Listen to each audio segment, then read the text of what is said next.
So let's talk about Japan. We're going to use my Twitter here as a way to organize my thoughts.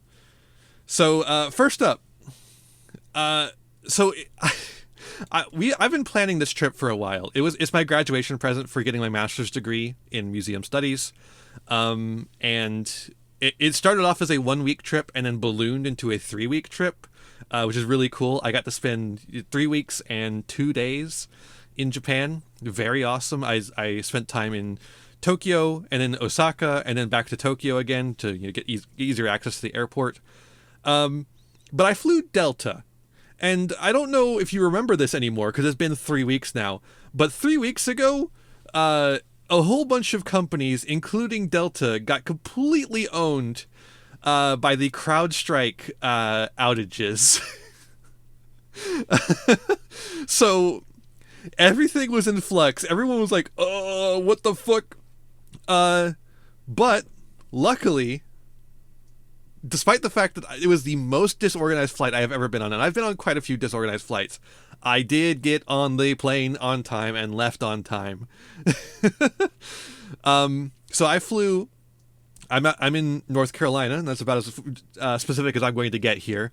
In North Carolina, flew out of North Carolina to Atlanta. Now, I don't know if you know this, but Atlanta, Georgia. Yeah, I know. Don't look at the trending, dog. I need to find that just to turn off elements. Just turn off the trending page entirely. But also, Procreate is trending because that's the name of a fucking program. the guy who owns Procreate came out against AI, and that's why that's trending. Don't know why mating is trending though.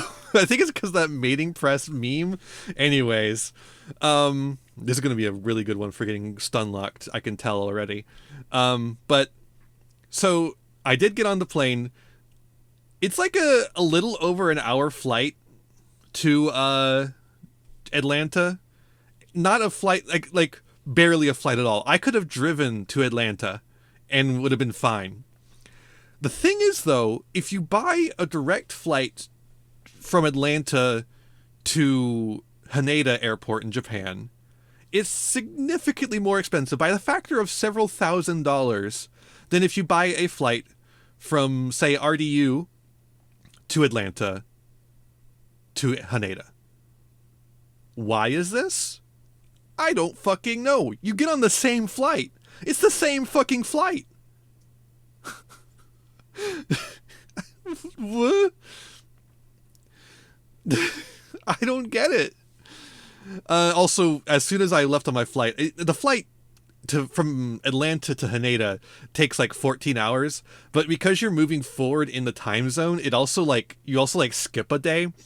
So like a lot of time passes seemingly when you're on this flight, and like every single goddamn Yu-Gi-Oh card in existence got announced as soon as I left. Like as soon as I recorded that last video before I left, every fucking card you can imagine got announced.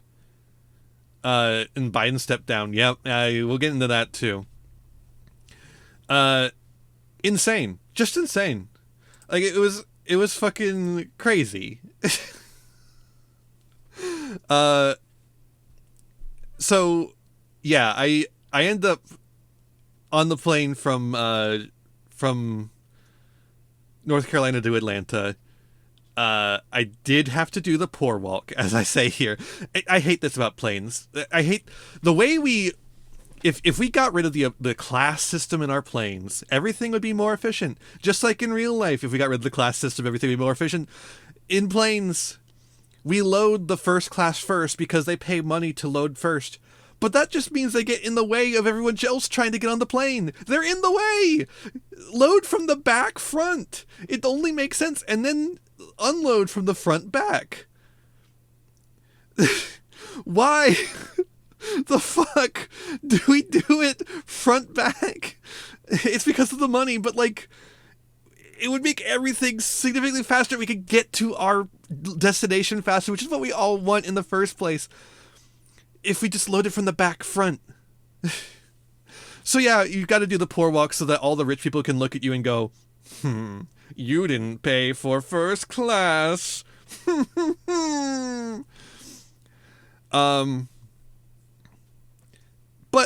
luckily, there was an open space next to me on that flight, so I got to scoot over and just have my own little zone.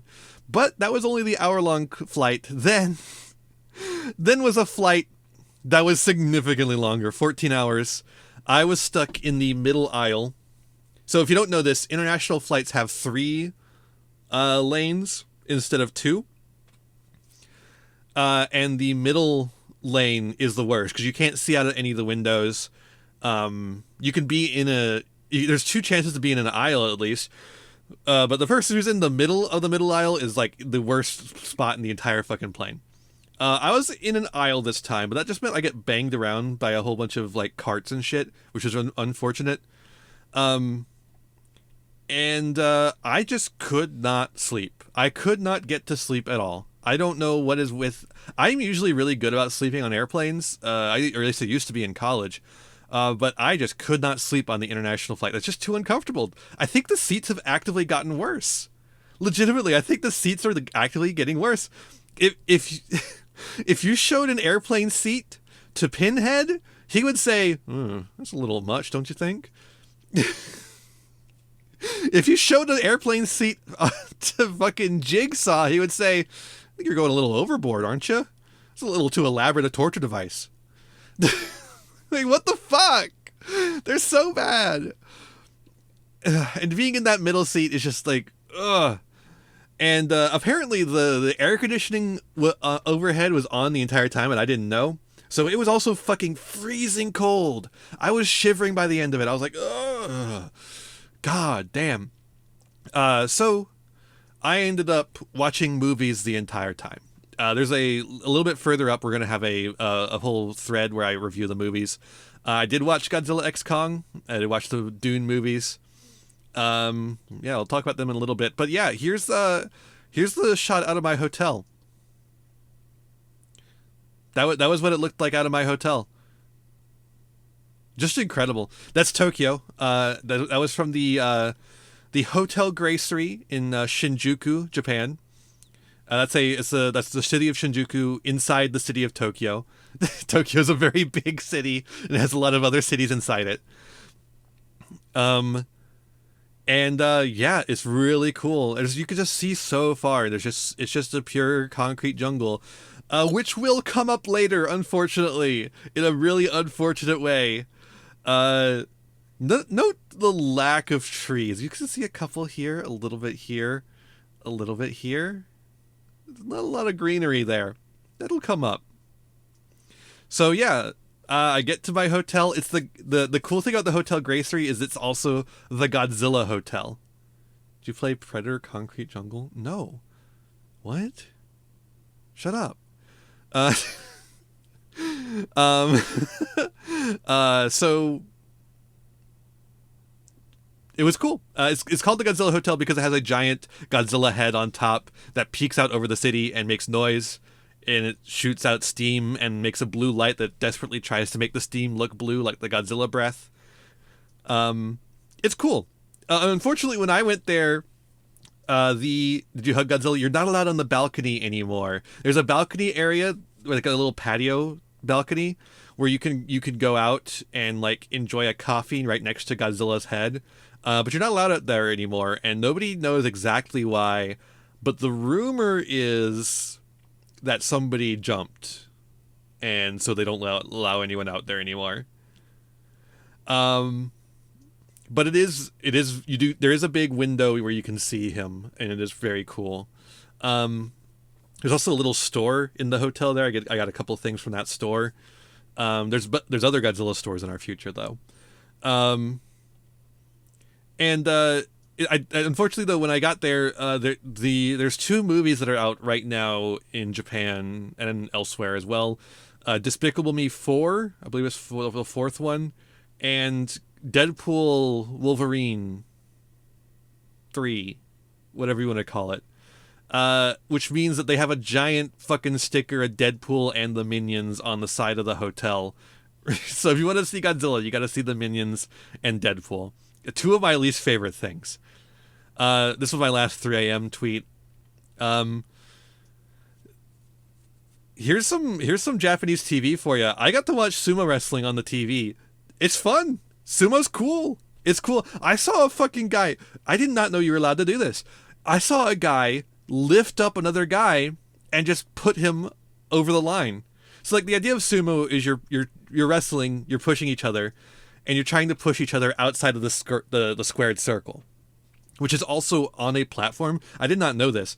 The squared circle of sumo is on like a platform of dirt. They actually have fucking dirt in there in the stadium there. That they're walking on. It's a little plateau they've made out of dirt. And yeah, there's rules.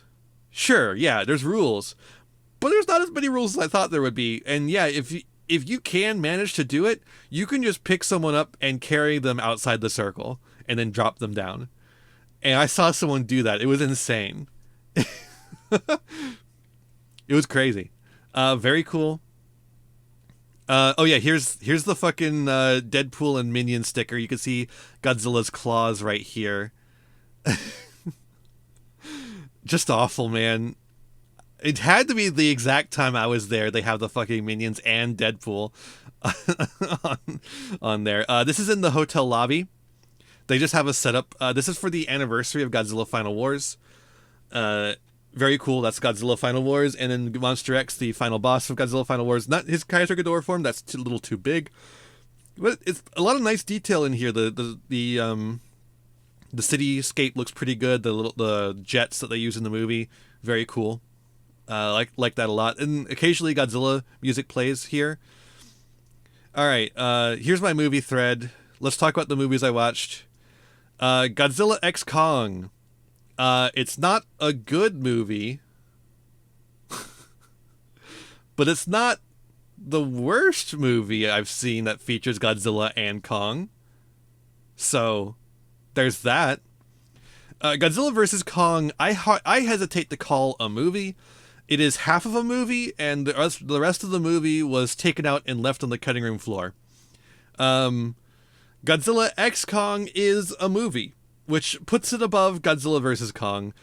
It wasn't a particularly interesting movie, nor was it a particularly thought-provoking movie, nor was it a particularly great movie, nor was it... I'm surprised I didn't fall asleep during it, frankly. But it was a movie.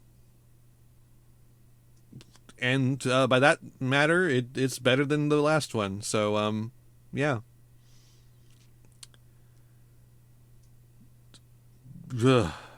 This is what they're making in America while they're making Godzilla -1 in Japan. I just want to point that out to you.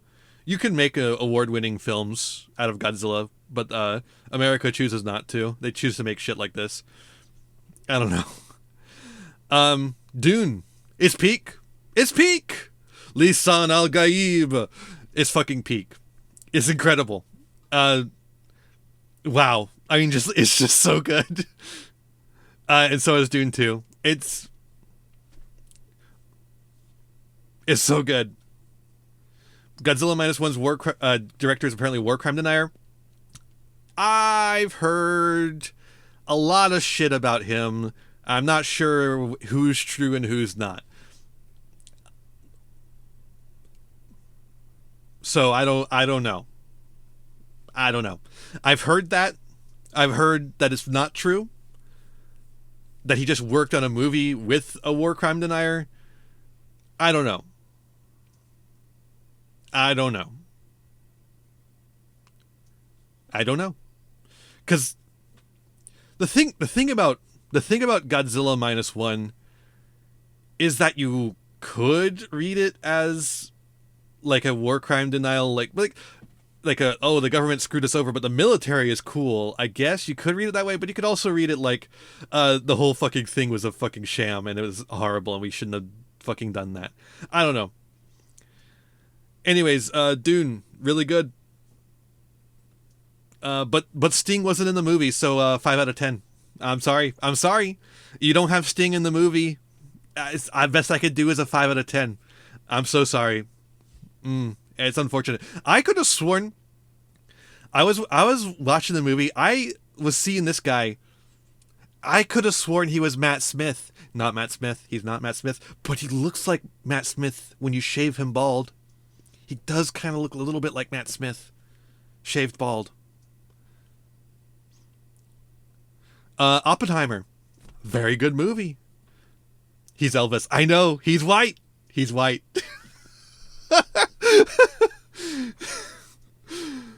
This one's really interesting to me because I remember when this movie came out, a lot of people complaining. Oh, also, hello, Ferret Lord. A lot of people complaining about the movie glorifying Oppenheimer or like being like a so oh my god, a bomb. We made the most horrendous thing. We made the most horrendous thing possible, and now I have to live with the consequences of making the most horrendous thing possible. That's not what the movie's like at all. The movie is specifically criticizing that narrative. Like it's not a pity party for Oppenheimer at all. The movie is not a pity party for Oppenheimer at all. Everyone on Tumblr. Oh, on Tumblr, they don't like this movie. They were all saying on Tumblr, oh, it's a pity party for the man who made the nuclear bomb. It's not like that at all, folks. It's not like that at all. I don't know, man. It's just not like that. Did you watch the movie? Did you watch the same movie I did? It very much criticizes Oppenheimer. The scene where he gets interrogated by the one guy. The scene where he talks with Albert Einstein. The last scene of the movie where he talks with Albert Einstein, and Einstein's like, you know how you parade me around to give me awards to laugh at me for my rejection of quantum theory? They're going to do that to you about the atomic bomb. And Oppenheimer has to just be like, oh god. Incredible. Oh, so good. Also, not a good plane movie, though. Not a great plane movie. Especially a plane trip to Japan. I realized this as I was watching it. I'm watching a movie about the man who made the atomic bombs that were dropped on Japan while flying to Japan. Great. Thanks, Gaijin. But also just the fucking sex scenes. I had to, like, move my head over to block the view of my screen from the people behind me.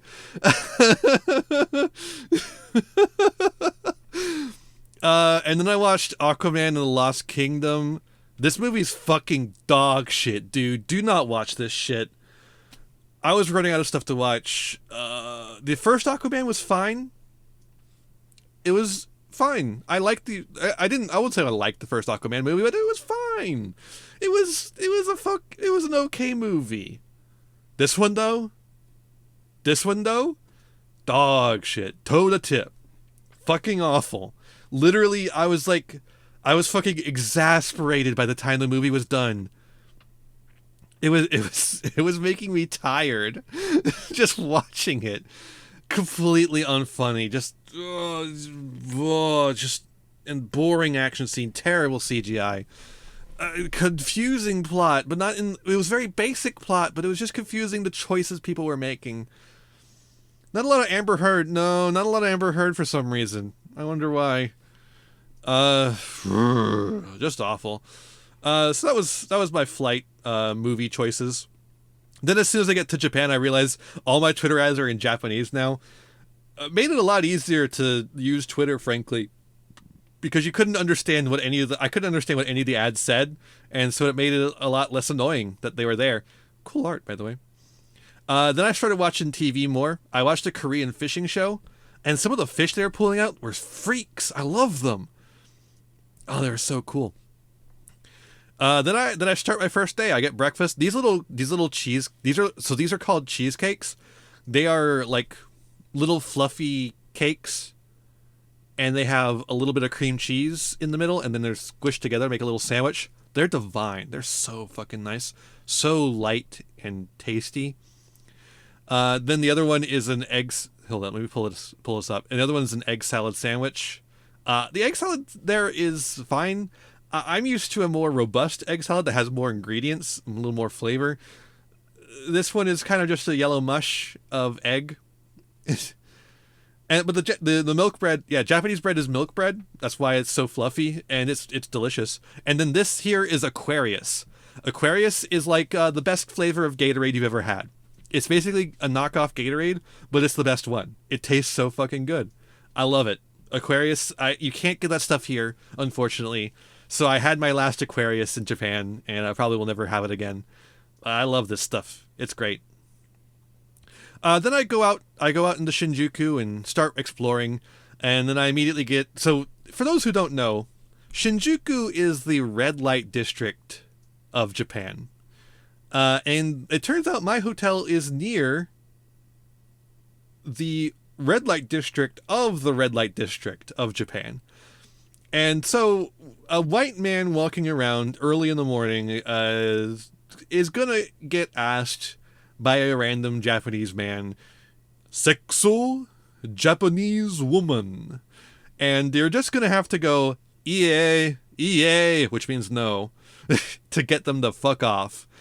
Very cool, very cool. I love sex tourism. It makes everything fun for everyone.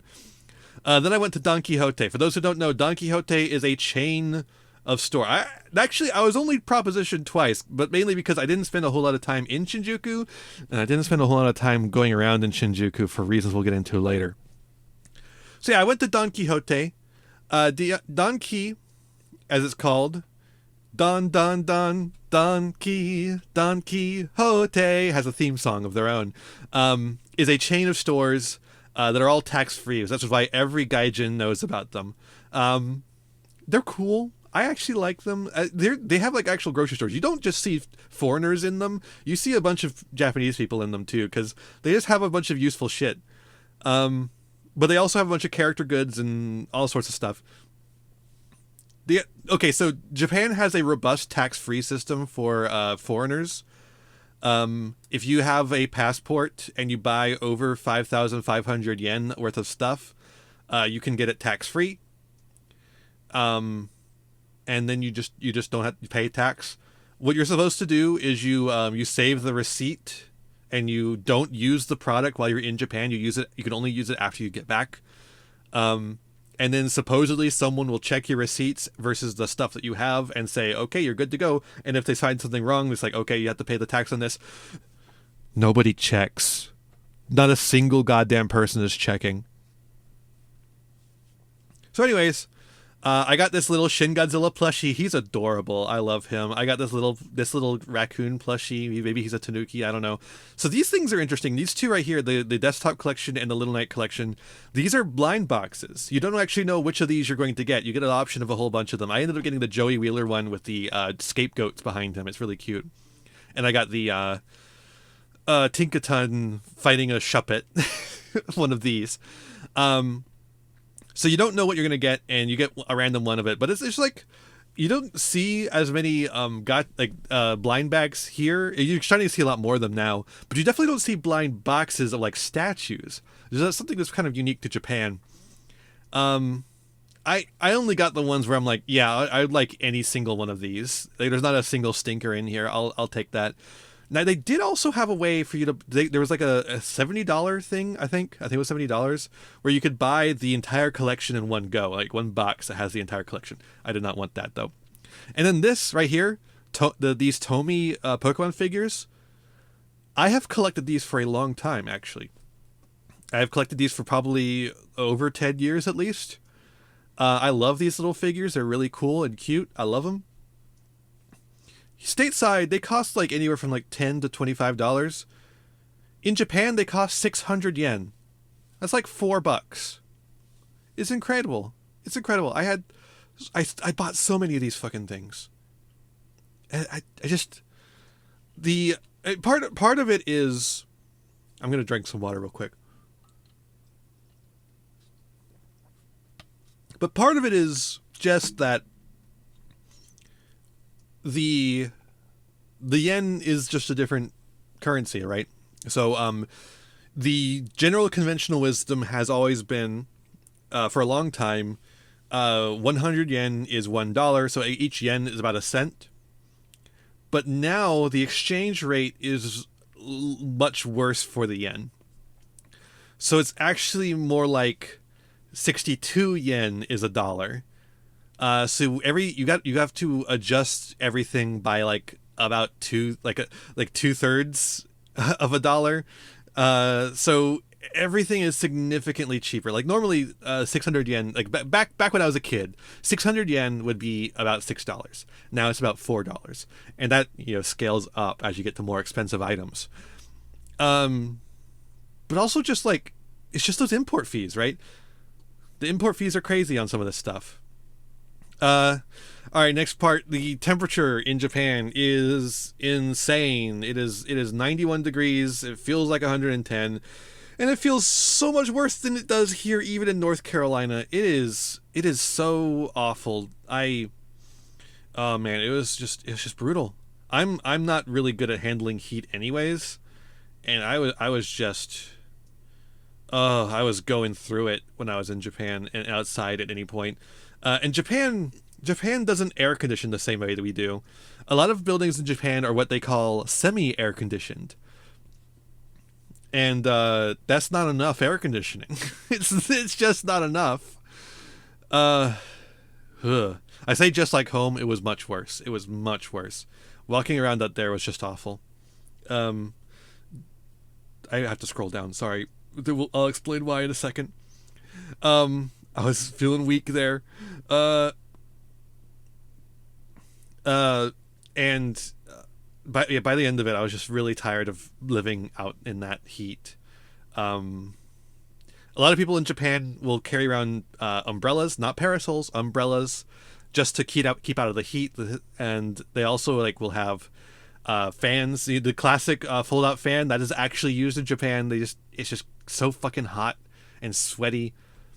And people will have the little paper fans. They'll have portable electric fans.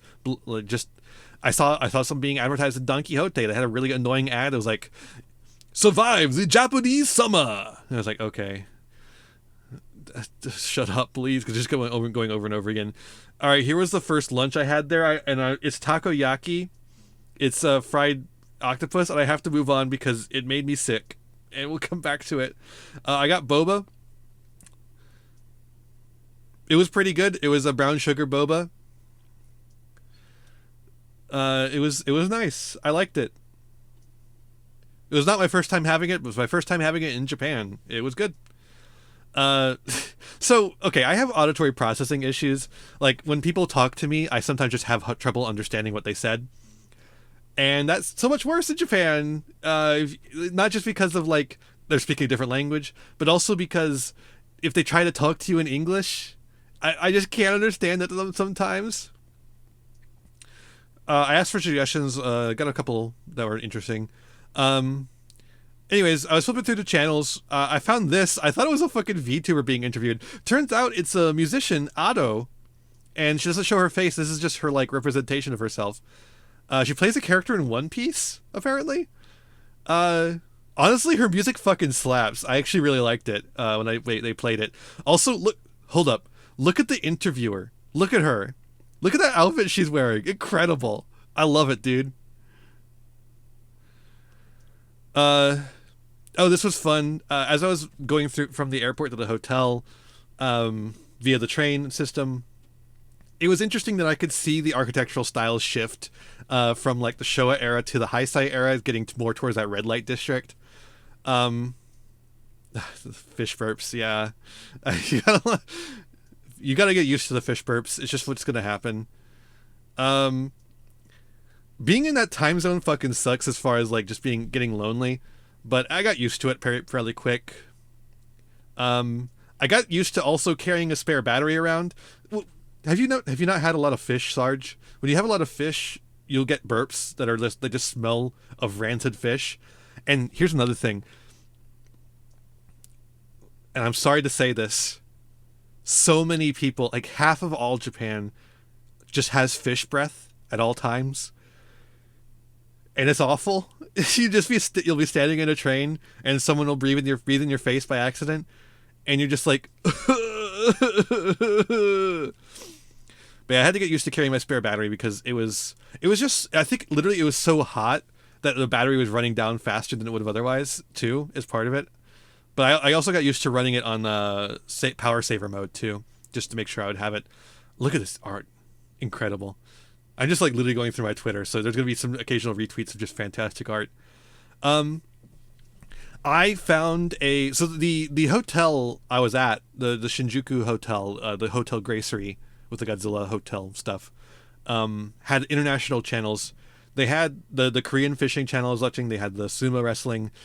They had a Chinese channel, a channel actually from China that was playing quite frequently was playing a drama retelling the story of the Chinese Revolution, and they got like the hottest guy they could find to play Mao. It's incredible. It's so funny.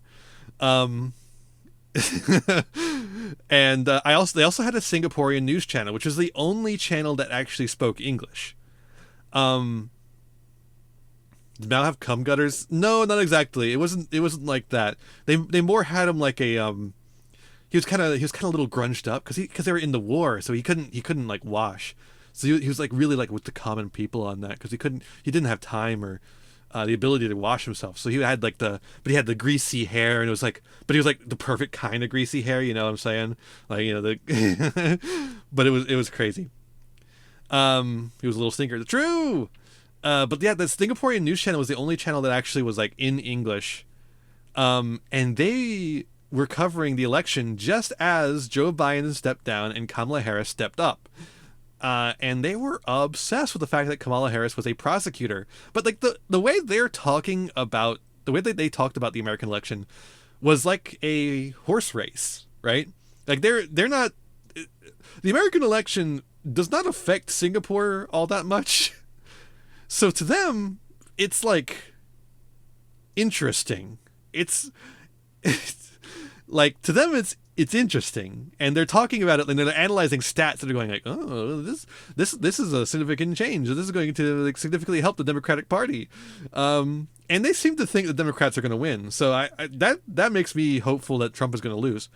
Not that I like Kamala Harris all that much, but you know, I'm better K-Hive than Joe Biden or Donald Trump, I guess. But they are obsessed with the fact that she's a prosecutor. They think that her being a prosecutor is a winning proposition, which is funny because that's the part that I hate the most about her, is her prosecutor days. I think that fucking sucks. And the stuff that she did as prosecutor fucking sucks. But Singapore seems to love it. And I actually just saw on the fucking TV here an attack ad that says she was too kind as a prosecutor. She was too nice on crime. Like, what the fuck? Have you like looked at her record? She calls herself the top cop. Like, what are you talking about? And I also from that news channel, I also learned that Japan is planning to do asset freezes on Israeli citizens, which is really cool. The fact that the International Court declared an apartheid state is actually a big news and is potentially going to do something finally to end Israel's occupation of Palestine. Maybe she didn't order mass expulsion as prosecutor. Yeah, that's true. I guess I'm gonna drink some more water. I love water. It was so hard to find water in Japan. Nobody has water fountains in Japan. You gotta buy that shit, or you gotta go to a restaurant where they give it to you for free. But like they'll have it in like a little jug next to you because you serve yourself. Japanese waiters very different from America. They do not wait on you. Like they don't need tips is one thing. Yeah, there's just there's hardly any water fountains. There's like very few. There's a couple here and there, but there's very few. They don't want homeless people to congregate around. I did see a couple, but it was mostly in Shinjuku. It was mostly like a bunch of hippie kids in Shinjuku, right? Like it was, well, not necessarily hippies, crust punks, you know. Although they were more like hippies than they were crust punks, honestly. Like style wise, they were more hippie than crust punk. But like lifestyle wise, they're more crust punk than hippie. You know what I'm saying? But Yeah, there's like a little bit of water here and there, and there's a couple of homeless people here and there. They mostly take up residence in the subways where they can get out of the sun. Understandable, but they really do try to shove them out of the way. The police do. Um, yeah, hard to get water around there, but you do get it at restaurants for free. Mizu is the Japanese word for water.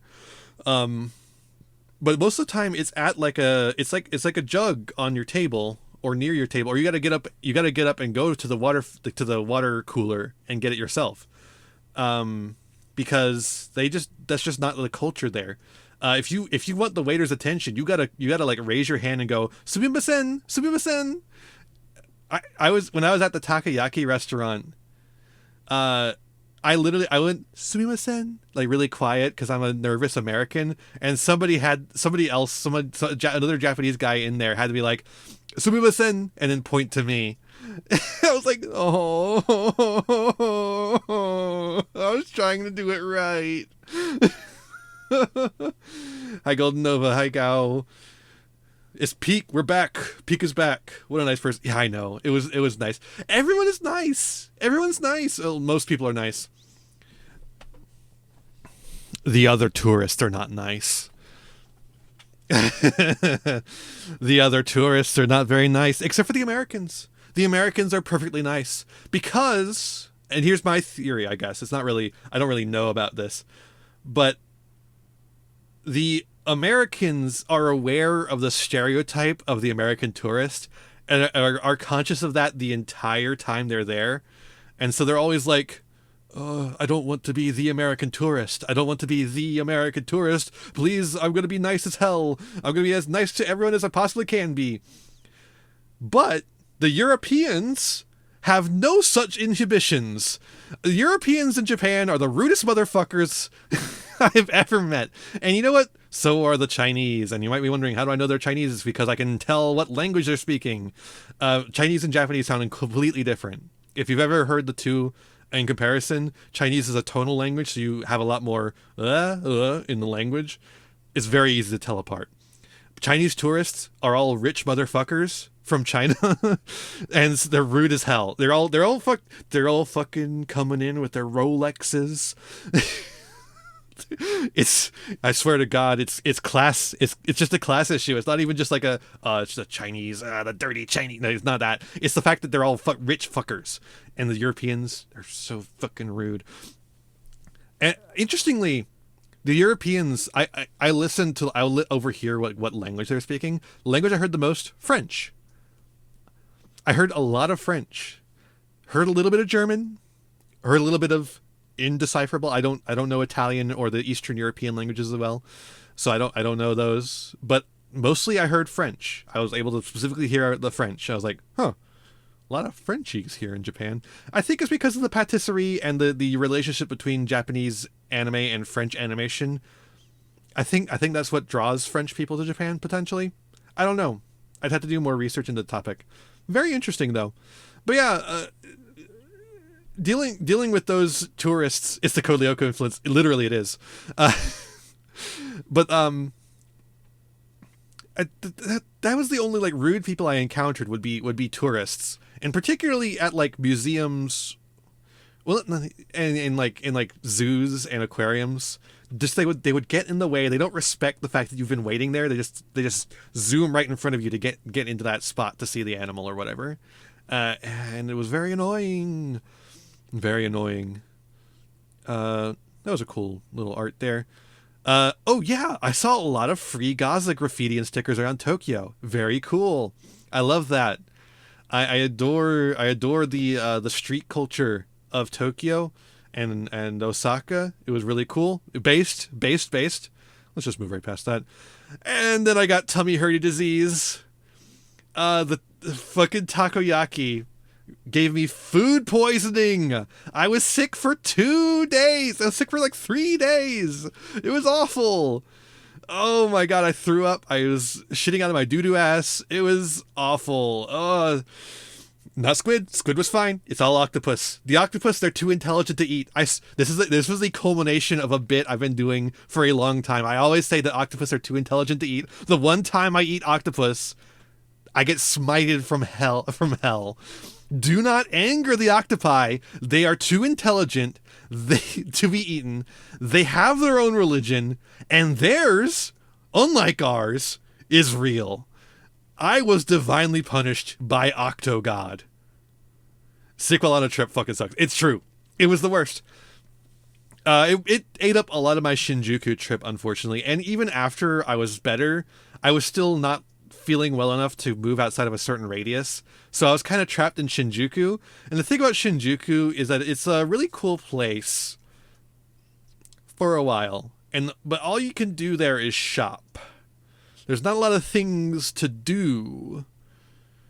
I literally had to stay off TikTok. There was too much food there, maybe queasy. It literally did. It was rough. Even right now, looking at the picture of the takoyaki made me feel ill. The worst part about the takoyaki is not the octopus itself. I don't think it was the bonito, which is fish flakes. Like, it's fucking dried ass fish that's been shaved off a fish and put on top of it. Gross, dude. It didn't taste good, and I think it's nasty. And the more I think about it, the more I want to throw up. Ugh.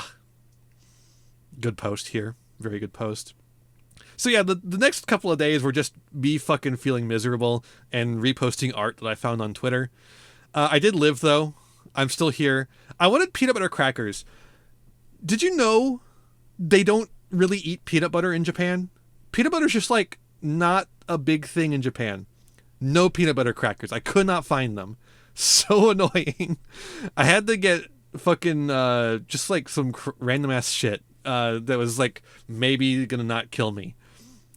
I was so fucking bad. I was getting dizzy and shit. I took like 50 million baths.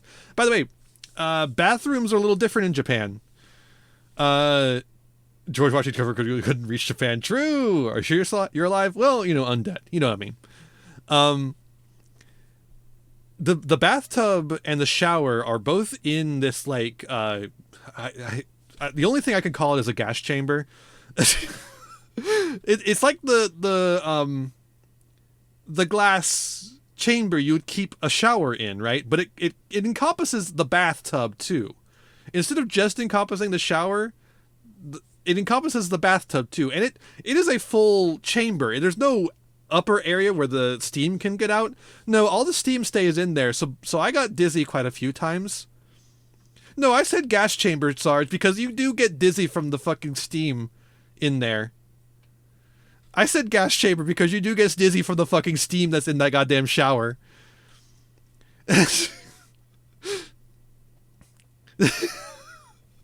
I was going to pass out several times from the steam of that shower. But the bathtub was really nice in that hotel, unlike the sheets, which were fucking sandpaper. But my first full meal after recovering was KFC. Because I hate myself, apparently. Japanese KFC is fine. I don't know, man. It's just fucking KFC. It wasn't... I didn't have fast food for the rest of the time I was there. It's just fast food, dog. Fast food Japan, it's not for me. Fast food but Japanese is not my thing. Here's where I realized that Shinjuku doesn't have anything to do other than shopping.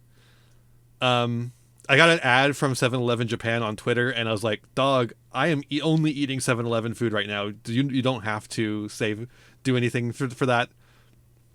Here's the picture of the Godzilla head. Look at that. I wish I could have gone out on the balcony. It would have been really cool to get a better picture of it there, but, it is what it is. It's actual size Godzilla head.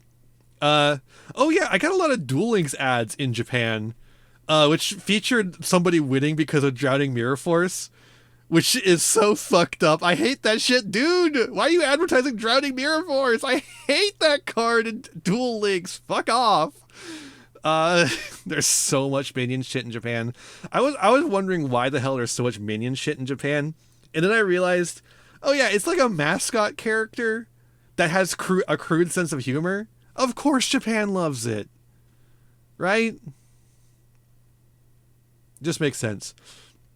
Anyways, I was looking for places to eat, and I found this review by a guy named Ramen Man. Which monster was he fighting? The city of Shinjuku, which is a monster in and of itself, because of its lack of trees. That's another reason why I couldn't go very far in Shinjuku, is because there wasn't any trees to get shade from. The only shade you can get is from fucking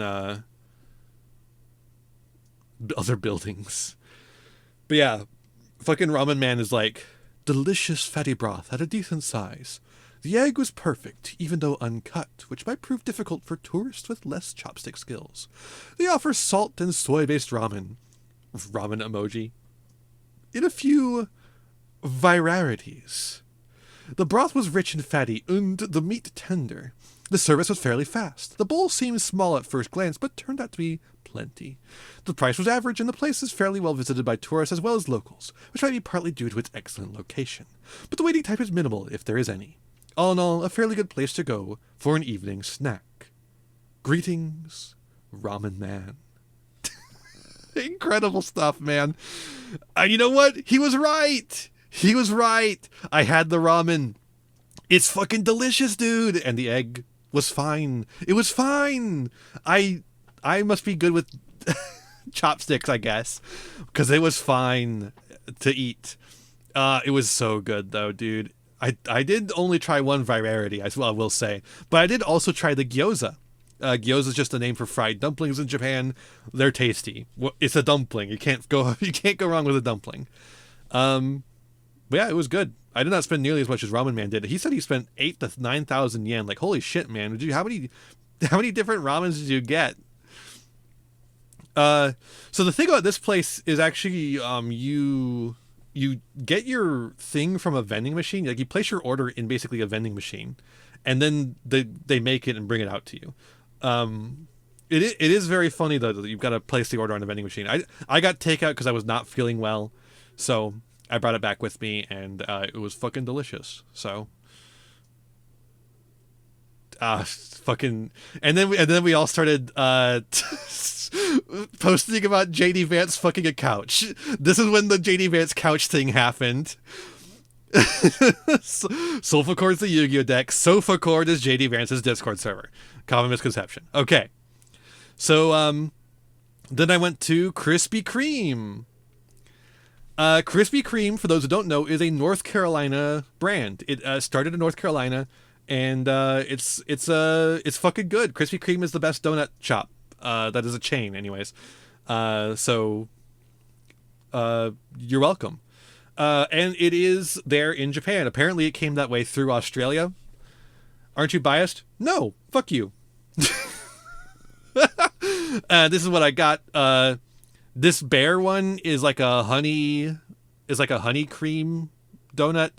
This one's a custard filled, and this one, I don't even remember at this point. It's been so long. Yeah, this is a really cute little tanuki or a bear. The tennis ball for the Olympics, I think. I don't know. And then this one just looks pretty. I just got 3 that looked tasty. Then I went to the day after that, actually. I went to Namco Tokyo. Look at that. It's a big arcade, but there's no there's not no arcade game. It wasn't lemon. I would have hated that shit, dog. I fucking hate lemon cream. It's so nasty. Just don't put lemons in my sweets unless it's a literal lemon candy. I'm literally eating and I'm getting hungry. It's gonna get worse for you, I'm afraid.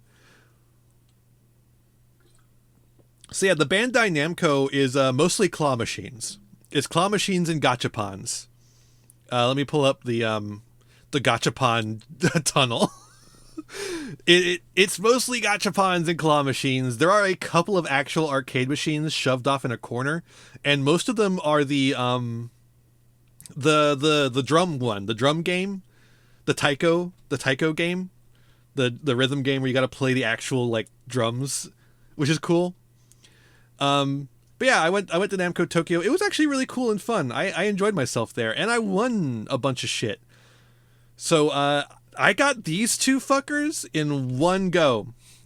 One go. I actually failed at a whole bunch of other ones, but these two I got in one go each. I am the Claw Machine Master. I got this. This is a little keychain I got. It was part of a lottery thing. So if you got 3 pulls on a Pokemon Gotcha, Pokemon Claw Machine, you got a lottery to get something Pokemon related. This is what I got from that. I did not pull any Pokemon from the Claw Machine. I almost did, but it was a little more difficult than that. And the Gachapon I got, it was a Goblin Shark. That's a Goblin Shark statue. It's really cute. But yeah, Toon Summon Skull and Blue Eyes. They're actually already set up. They're on my shelf up here, which you obviously can't see, but they're cool. I like them. The Blue Eyes is a pain in the ass to set up, actually. It doesn't actually stand on its stand. You gotta like just kind of affix it there and hope it doesn't fall down. I almost take back what I said about Shinjuku not having anything but shopping, but it's Gashapons and Claw Machines, so it is still shopping in a way. Got some Yu-Gi-Oh cards. I got a lot more than this. I just didn't post about every single thing I got. I of course got the Max C. Look at that fossil dig, dude. Dinos, motherfucker. Aeromass Raffy Jasmine. I got the 2 Japanese exclusive Evil Twins. So I got both Leela and Kiss-a-Kill. Kiss-a-Kill was in a different batch. I found it later. I just found Tractus in a bulk bin, so I was like, that's funny to get. I ended up getting a shit ton of cards, including a lot of Rush Duel cards. So I went to Book Off. Several times I went to Book Off. But this is the first time I went to Book Off. And bulk Tractus hurts my soul. Yep. So for those who don't know, which is probably all of you, Book Off is a thrift store. It's a thrift store in Japan. But it's more in line with like it's not like a Goodwill. It's more like a McKay's. If any of you have been to a McKay's, it is a fancier thrift store. It is still a thrift store, but they like know what they're selling and they sell it for a closer to market value. But they still not a market value really. And the Book Off I went to first had a shit ton of Pokemon plushies. This is not even close to all the plushies. I made a rule that I would only get the ones that were a good deal, that were like basically at or under 1,000 yen. And I made an exception for the big Jirachi plushie. But everything else basically falls under that rule set. Regirock. And so a lot of these are the Sitting Cuties line, which in Japan are actually called Pokemon Fit instead of Sitting Cuties. And they're like my favorite plushie line because first of all, you get like a plushie of every single Pokemon, even the ones that don't usually get plushies. And secondly, they're all like a nice little size and they sit and they're cute. They're adorable. I love them. And they're just all over Japan. There's so many of them just like in stores in Japan. Whereas here you have to like get them from the Pokemon Center website or from like importers. Maybe at a convention, you can find an import store that has a couple of them. And you have to make sure not getting a knockoff. But yeah, it was so nice to just go into a fucking thrift store and get some nice Pokemon plushies. Yeah, for sure. But I was also in Osaka, and the prices were like similar there. That's just how Book Off is. The Book Off gets a lot of like statues and plushies and stuff that are like a little bit more high-end items. And they just like price them appropriately. I don't have a problem with them pricing them like that. But yeah, very cool. I got so many more plushies in that too. God, it was so bad. Like I said, I need a fucking still suit to survive out there in the Japanese summer. It really feels like it. I sweat so much. I'm so glad I brought deodorant, because if I hadn't brought deodorant, I would have been the stinkiest man in all of Tokyo. It was crazy. So then, yeah, that night I went to Moyan Curry. So Moyan Curry is actually the inspiration behind the Yu-Gi-Oh card Muyan Curry. The Konami devs, like the card devs, would go to Moyan Curry for lunch, which is actually a chain. So I didn't go to the specific Moyan Curry that the Konami employees went to. I went to the one in Shinjuku, which was right next to my hotel. but it's so I didn't actually go to the specific one, but it was part of the same chain, and I got to try the Moyan curry that is in the card. So the thing about Moyan curry is that they actually they age it. It's like a 2-year process to age the curry. I believe is what they told me. It's fucking delicious. It's so fucking good. It was a little spicy for me. It was just like it just hit, like when I first started eating it, I was like, oh yeah, that's the perfect level of spice. But you know what? When you start eating something and it's the perfect level of spice, it's not the perfect level of spice, because you're gonna keep eating it and it's gonna build up a little bit, and then it gets just a little bit over the edge. So I had to order a second thing of rice. So I just ordered a second bowl of rice alongside it to finish it off with. It was so fucking good. Oh, and that pork in there, that's pork right there. Delicious. Oh, it was so tender, so juicy, so filled with the flavor, that Moyan curry. God, it was so fucking good. Now you might say, oh yeah, it does look a little different. It's because there's potatoes in there. The potatoes cost a little extra. Or the potatoes were confusing. I wasn't exactly sure how to get the potatoes, if I had paid for the potatoes, or if they're just like serve yourself. I don't know. It was confusing. So when I was going through like regular Japanese TV instead of all the international channels, I noticed that Japanese TV is as full of brain rot as our TikToks are here. There's just like constantly things in the corner going on. Every Japanese show has like a guy a couple of guys commentating on everything. They'll just pop up in the corner and go like, huh? And they won't even like say anything. They'll just be like going like, oh yeah. They're like nodding about something. Oh, and then like, or someone will say something like that the TV show thinks is important, and then the text of it will show up on the screen in like big letters. And like, why did you need to do that? I heard what he said. I don't understand it because I'm not Japanese, but like I don't understand the text either. Oh my god, it was so weird. It was so weird. Reposters are universal. It was literally like watching fucking like Hassan fucking react to something or whatever, you know?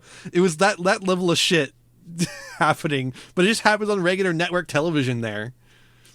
But then the next day was my last day in Shinjuku. Checked out of my hotel. Went to Toho Wonderfest. For those who don't know, Toho Wonderfest is a convention held by Toho, where they celebrate models. I actually have a lot of pictures of it. I didn't post them on Twitter apparently, unfortunately. Maybe I'll find some way to put them in. I could. It's so difficult to get them in this setup, but yeah, a lot of people were just bringing their homebrew kits. They showcased a whole bunch of cool ones. A lot of really cool statues and models and stuff going on. A big focus was Godzilla, and Tokusatsu in general. That was like the focus for this year, and that was really cool. Very cool to go around and see all that. It was really neat.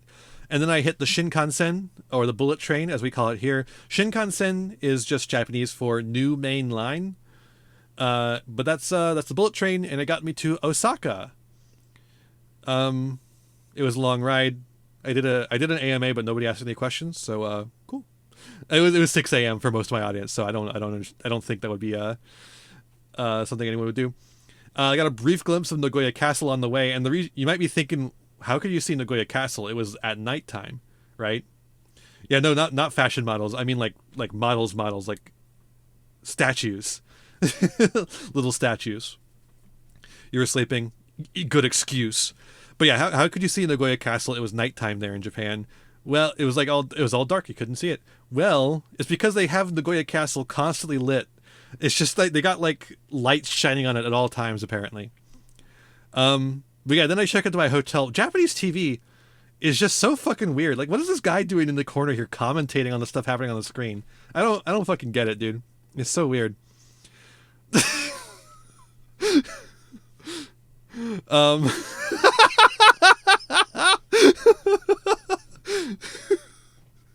The Japanese the the hotel I was in Osaka, the Joytel, was in Shinsekai, in Osaka. Beautiful little place, Shinsekai. Shinsekai is like a little, almost like a fairground surrounding this tower right here. And the Joytel, which by the way, Joytel is just a terrible name for a hotel, but the Joytel, a fantastic hotel. I loved it. It was such a good hotel, and it had one of those smart TVs that could do YouTube, so that was really fun. But yeah, this is Shinsekai, and this little Buddha statue is like their mascot here, and that tower is like a big landmark. And here's what it looks like under the tower. Incredible, really cool stuff. I really love Shinsekai. I love my time in Osaka. Osaka, so Tokyo is a lot like New York, right? And I don't know if you've ever been to New York, but it's a lot. New York is fun, but it's a lot, right? Osaka's more like Chicago or Charlotte, if you've ever been to Charlotte, North Carolina.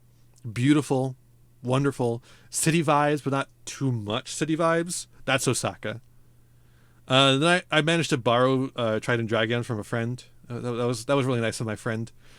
I got the fucking Astral Language Utopia. So apparently, in Japan, they just released Astral Language Utopia in a structure deck. So it's like, it's bulk there. I got it out of a bulk bin. Here, it's a fucking, like, super expensive exclusive item. Collector's edition. They just scam us here in the States. Yeah! Got Mystic Tomato, the Japanese version. I got a lot of different Japanese versions of cards. Foolish Burial, for instance. Got some old Bandai cards. I got even more old Bandai cards after this. It's so cool that the Bandai cards are just there. You'll just find them in bulk bins, too.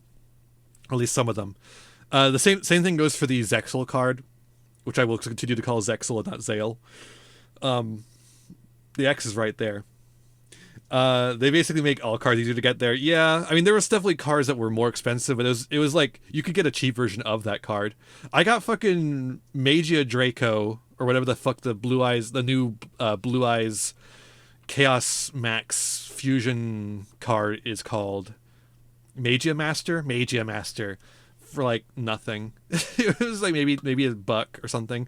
It was like, why, man? Why? Oh yeah, I got a bunch of Pokemon cards too. I got much more than this as well. But I just love Pokemon cards, and I don't know. They look really cool. I went to a Chinese restaurant in Osaka. This was in Shinsekai. This was incredible. This is the best fried rice I have ever had in my entire life. I could have had so many more of this. It was just unbeatable. It was fantastic. Did a shrimp fry that rice? It must have, because it was delicious. No, an old man did. It was this little tiny shop called Hong Kong. It was just called Hong Kong. And it was just like this old man just cooking food. At this little tiny bar for people to sit in. You could barely fit in. Oh, Japanese Chinese food is just incomparable to American Chinese food. But the thing is, though, they don't have the fried chicken and the sauces as much as we do here. And I love the fried chicken and the sauces. So who's to say who's the winner? Gotta say, though, Japan, as long as we're talking about food, Japan is 10 million years ahead of us on snacking. Their snacking technology is so far advanced beyond us. Japan has the onigiri, which is just good food inside of a ball of rice. It's delicious. The ball of rice makes it portable. It's fantastic. Delicious. Very cheap. You can just get it from any konbini. And the konbini, which just means convenience store, in case we're not aware, they're everywhere. There was a Daily Yamazaki right next to my hotel. It became my mecca. It was fantastic. And then you, of course, have the your Famichiki, Nanachiki, Daily Chicken, whatever you want to call it at that time. It depends on which konbini you're at. But what it is just a little. It's just a little sheet of fried chicken. That's it. It's fantastic. It's full of grease. It's glorious. Don't let it get cold because then it tastes nasty as hell. It's an uncomfortable mouthfeel. And then Yu-Gi-Oh! TCG revealed that Blue Eyes is gonna be on the tin. Whoa! I went to Tennoji Zoo. I love that they sell the kiwi plushie in the fruit holder. It's incredible. I love Red Panda. The lions fucking stared at me, dude. Look at that. Look at that. Those fuckers wanted to eat me. Those fuckers were gonna kill me. Giraffe.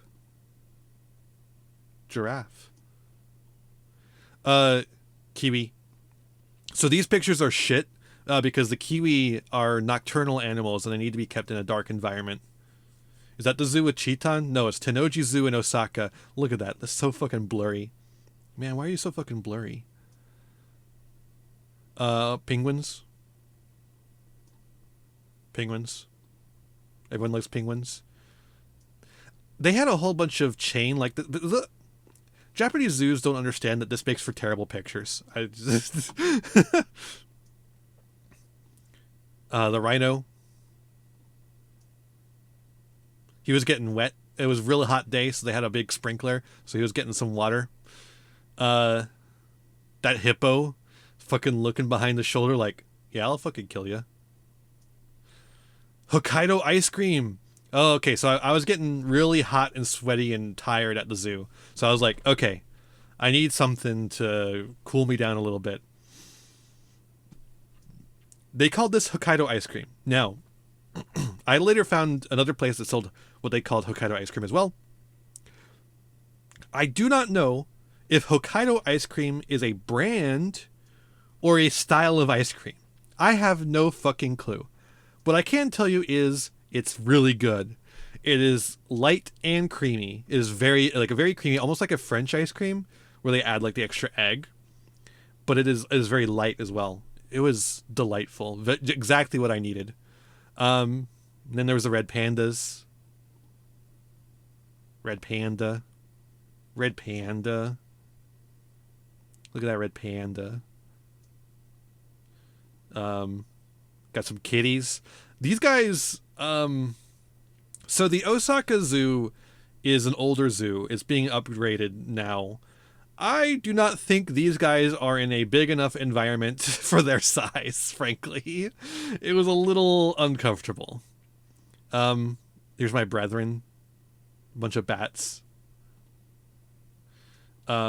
These giant alligators. They're really cool. Yeah, as I say, it's a old zoo. There was places that were under construction when I was there. Some of the areas look a little dated. Alligators or crocodiles. I can't see their faces, so I can't tell. They really need a better wolf enclosure, though. Those guys, they were just like pacing in these tiny little enclosures, and I was like, ugh, that's really uncomfortable. Yeah, here's something interesting. So I am a very picky drinker. I don't drink alcohol. I don't drink soda. I don't drink coffee. I'm only like a fan of some teas, particularly sweet tea of the southern variety. I liked green tea fine. I had green tea several times there, and I was like, yeah, I like green tea fine. But I was worried when I was going over there that I wouldn't find anything I like. Oh, I love Thai tea. If you've ever had a Thai iced tea, that's the fucking best shit right there. I get that every time I go to a Thai restaurant or a Vietnamese restaurant. They'll often have those too. But yeah, so good. But when I was there, I was like, oh, I'm not gonna be able to find, because I don't like sodas, and there's probably just gonna be sodas there, and I'm not gonna find what I want. But it turns out it didn't matter because I was always fucking dying of thirst, so water was all I needed. But yeah, that night I had eel rice. It's just some barbecue eel with the eel sauce on top of some rice and a miso soup beside. And you know what? It's fucking good. It was really tasty. It was really good. I forgot to take a picture before digging in, so the picture's a little bit more of a mess than it would have been otherwise. You know what? That's it. It is what it is. It was just too good. I really like eel. It's just like a fishier fish. And the thing about eel from Flavor Profile's perspective is it's just a long fish. And you know what? That's basically what it is. It's just fish, but it's long. I think it's a little fishier than other fish, I think, a little bit. Here's where I'm talking about that fucking convenience store fried chicken, the Family Chicky, what have you. This is great. Also great. Fucking GameStop saying, "Bet y'all wish you bought physical copies now," as if they're not the ones that destroyed the physical copies. Yeah, then I went to Osaka Pokemon Center. They had these giant statues of Moltres, Zapdos, and Articuno out there in front. A lot of sitting cuties right there you can see in the background. It was a cool little spot. It's expensive stuff, but, you know. And then I also went to the Osaka Godzilla store, which has this giant statue of the Heisei era Godzilla out front. I bought so much stuff here. I literally spent like $300 here. To be fair, though, I was also, you know, trying to get presents for other people.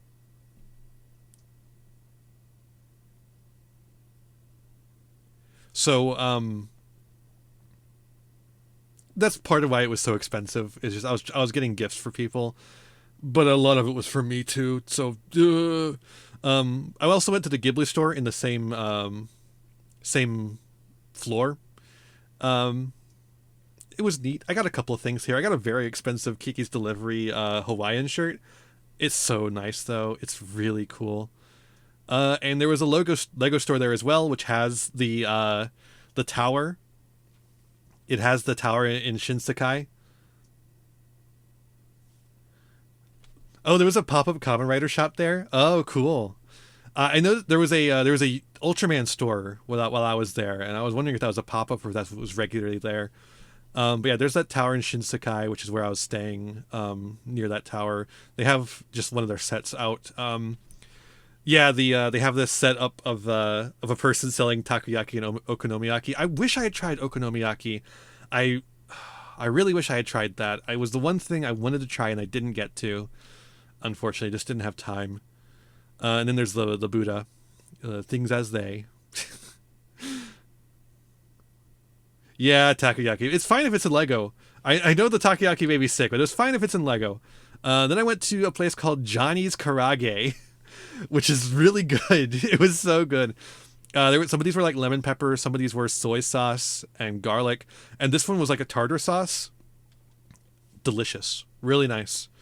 They got some waffle fries on the side, really cool. And then I liked it so much I got a little bit more. It's got these. This is a sauced one that's based on a Korean sauce. I'm forgetting the name of the Korean sauce. I think it has like bop in the word in the name, and then like a little. I was not thinking this would be such a small piece of strawberry cake. It was a little tiny piece of strawberry cake, like a bite of strawberry cake. I was like, okay, that's a little. Okay, but then I just started traveling around Osaka. I visited a lot of different shops in both Nipponbashi and the other place. It's not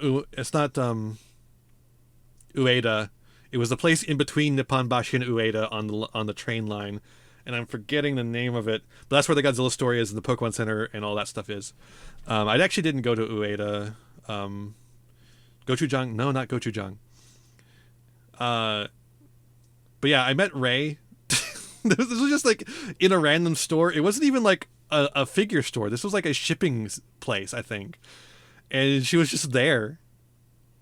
I was just walking around. I think I was in Nipponbashi. But I really liked Osaka. Osaka was great. I didn't want to leave Osaka when I did leave. I picked up a bunch of Rush Duel cards, including the new hero structure deck they have.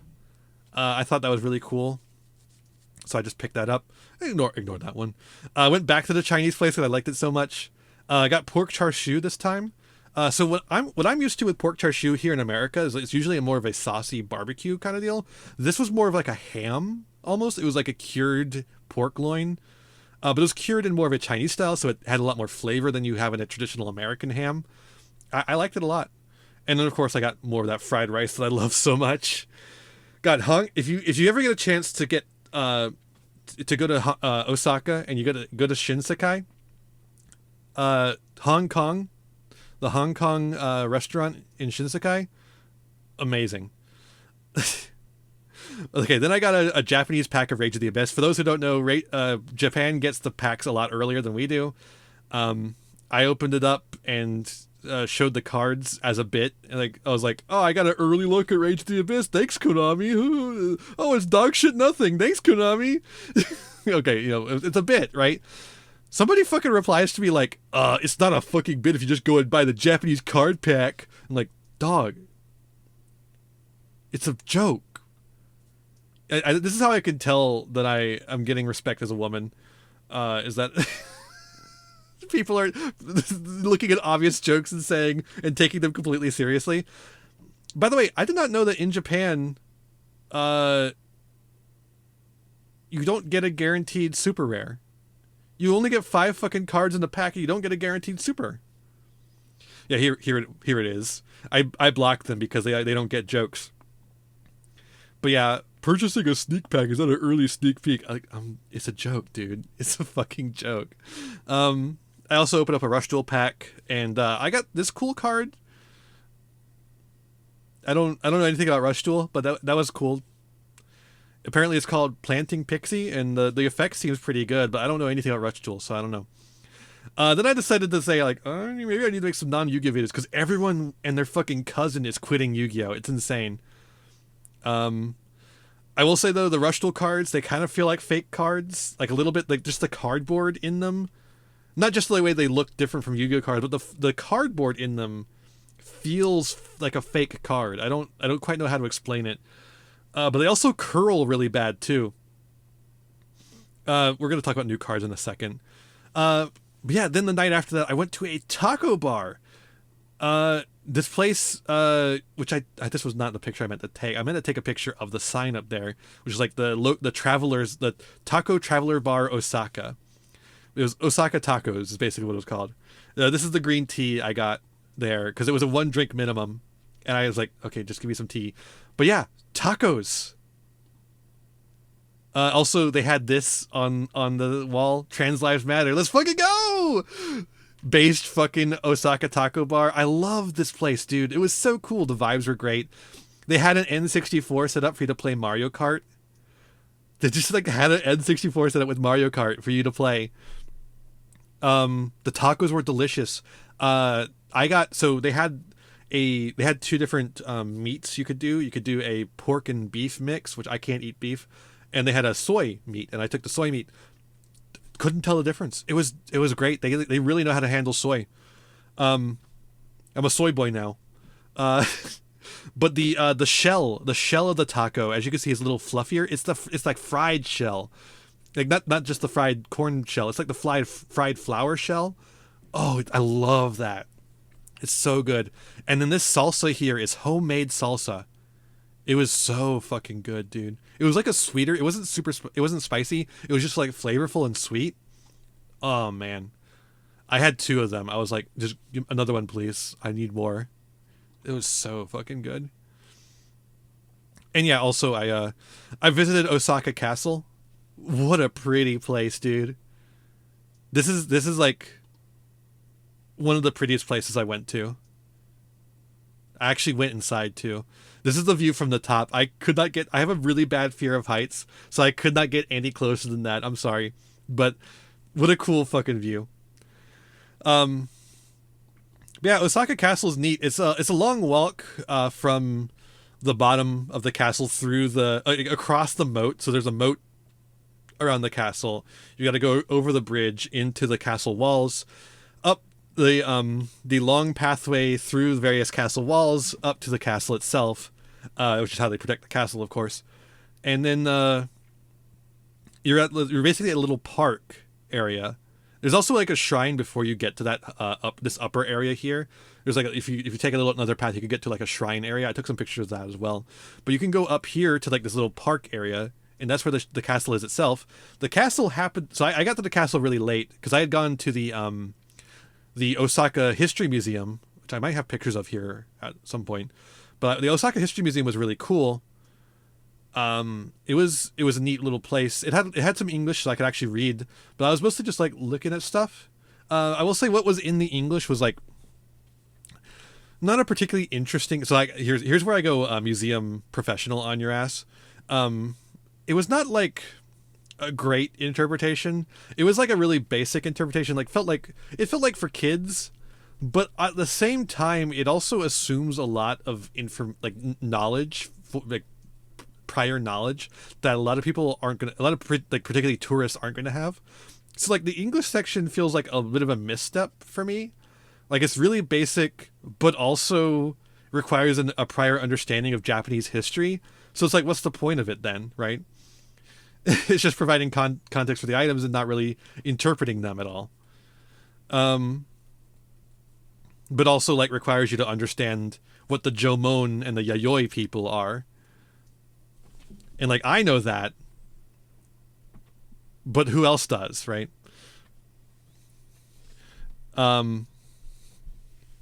It was cool though. And Osaka Castle, the inside of Osaka Castle is a museum, and it is a worse museum than that. It is. So the thing about castles, at least in Japan, I've not. This is the first time going to a castle. It's an actual castle because they don't have them in America for some reason. The thing about a castle is that inside of them is a lot of fucking propaganda for the people who once lived there. The 7th floor, the highest floor, well, not the second highest floor in the museum, was basically like a fucking a fucking glazing of Hideyoshi Toyotomi. It was the most mythologized telling of Hideyoshi's life I have ever seen in my entire life. But he's the one that built the castle first. So the castle started being built under Oda Nobunaga, and then it was finished under Hideyoshi Toyotomi, and then it was burnt to the ground, and then Tokugawa rebuilt it. Which means all three of the great uniters had their hands on it. And so the castle kind of dick rides all three of them a little bit. Tokugawa less so than the rest of them, because Tokugawa betrays Hideyoshi. But yeah, it was a little weird. I will say there was one part of the museum where they did acknowledge the fact that that Hideyoshi's invasion of Korea was really bad for the Koreans, and I thought that was nice that they acknowledged that. But yeah, it was a little strange as a museum professional. Yeah, here we go. Here's from the Osaka History Museum. That's so cool. I really love that. That's the old, like an old palace. There you get a view of, again, could not get too close to the edge there. This is like a really old tableau that was in front of a shrine at one point that's gone now, a very ancient shrine. Here's where I'm like, I could not be trusted with the power of a Japanese convenience store. I just constantly was buying snacks there. It was crazy. I had to retweet. So, okay. This is the day we go to Awaji Island. I had to retweet this shit to get a free postcard at the Godzilla Museum. So let's go into it. I went to Awaji Island Park. It was fucking cool. It was really cool. So for those who don't know, Awaji Island is the first island to in that little circle of islands. They're the first closest island to Osaka. So we took a trip. We had to go through Kobe, and then onward to get to Awaji. So we actually went through Kobe to get to Awaji. We stopped at a little place, got some wonderful seafood sandwiches. It was really cool. This was me and my sister, who was there studying in Japan and came back with me. So Awaji Island is a park, or Awaji Island Park is a park in Awaji Island that features a Godzilla section, right, which you can see right there, and right there, a Dragon Quest section, which you can see right there and there, a Monster Hunter section that I didn't do because it looked kind of lame, unfortunately, a Crayon Shin-chan section, which is a really popular character in Japan, but not here, and I do not know it all. A Naruto section, which features the Mount Rushmore of Naruto characters, but I've never watched that show in my entire life. And a Spy Family. Well, currently it features a Spy Family. I think it's a temporary thing. It was just like a maze. We were kind of like, that sounds kind of lame. Shin-chan? You watch Crayon Shin-chan? Have you... What? Okay. Anyways. So.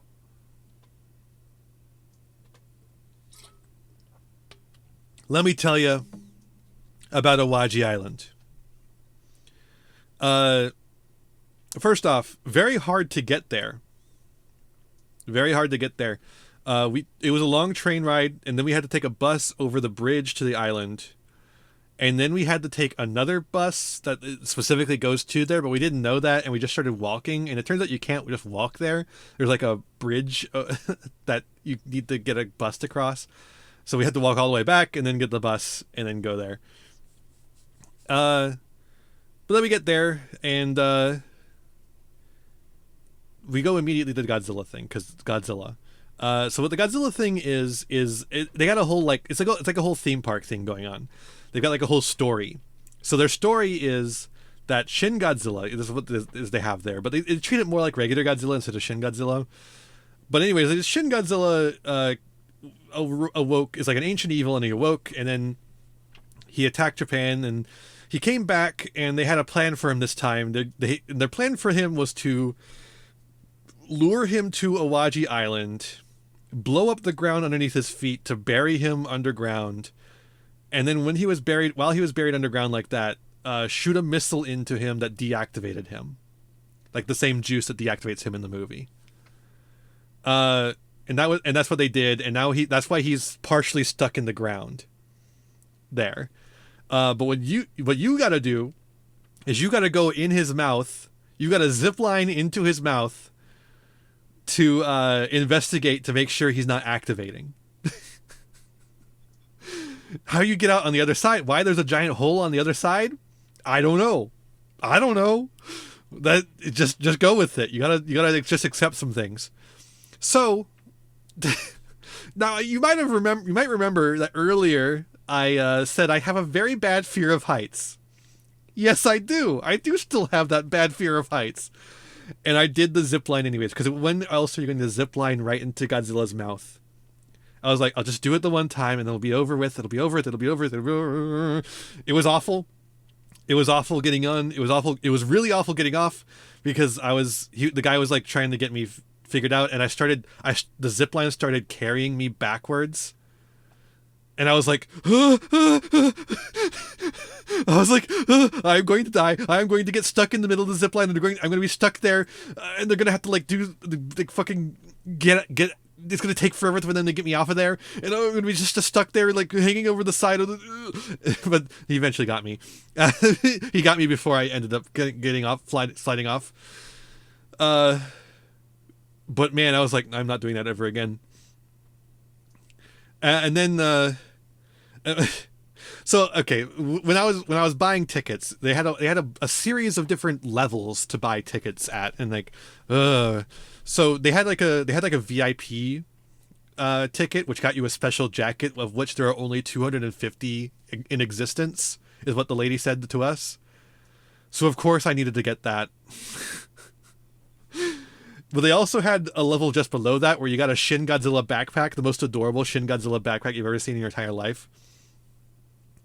And so my sister and my sister's boyfriend were there with me, and they just like the lady had told us that we couldn't get both on one ticket, so they just got both, and then my sister's boyfriend gave them to my sister. They gave them both to my sister so she could have them, and that worked out for them. But like that also means that only one of them got the unlimited zipline pass. And then I get my jacket, and I'm like, can I also please get the Shin Godzilla backpack in my most like gaijin voice I can? And the lady was like, let's work. We could work something out. Do you have cash? I was like, no, I don't have enough cash. I was having trouble getting cash out of my bank account for most of the trip. It was really annoying. And I was, please, could I do card? And she was like, are you sure you don't have any cash? I was like, yeah, I really don't. I really don't. I have coins. I don't have that kind of cash. It was like 6,000 yen. And I was like, okay, we could just do it by card. And there's like, thank you so much. And then my sister was like, God damn it! We ordered in Japanese. We get jack shit. And you order like a fucking gaijin, and you get the full treatment.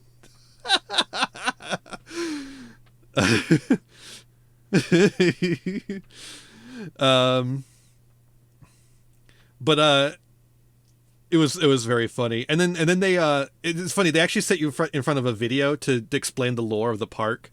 And this is an Easter egg I don't think anyone caught but me.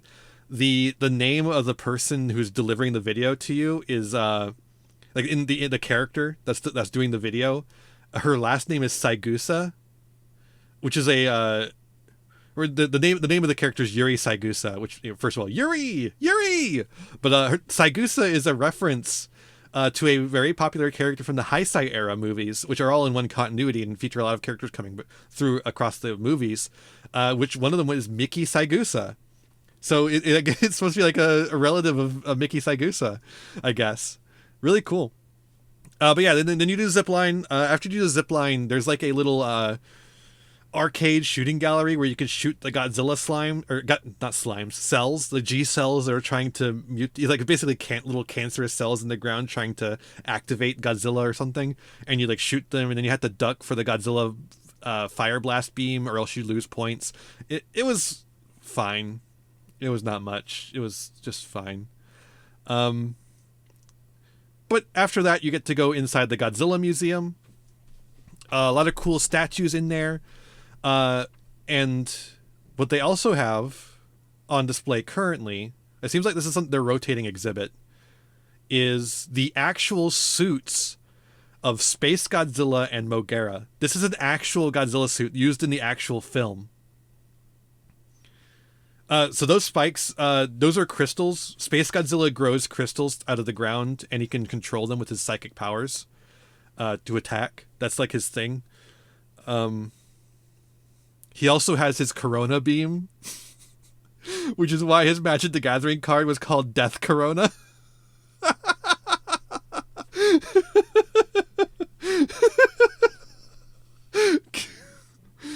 Won by actual Godzilla? Yeah. Yeah, they both Mogera and Space Godzilla. You might be wondering how I can tell they're the actual suits and not statues. I looked. You can't see it here. I have a picture of it. Another picture. If you look carefully at the tail, you can actually see where there's some damage to the tail, and some of the foam is sticking out. It's so cool. It's so cool. I was really impressed by that, and it's a cool little place. Then after that, you get to the store, and there was even more Godzilla stuff I didn't have already, and I spent even more money. But then I went to the Dragon Quest thing. The Dragon Quest part of the park is actually like a full Dragon Quest RPG.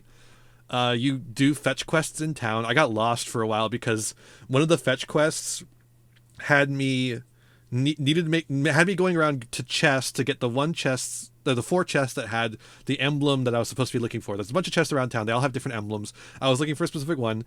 And one of the chests I was looking for was under a table that had a tablecloth on it. And on the tablecloth was a sign that says, "Do not touch." So I saw the chest under there and I was like, okay, that one must be out of commission. I shouldn't touch that. What the fuck, dude? I was running around the whole place for so long trying to find that fucking chest.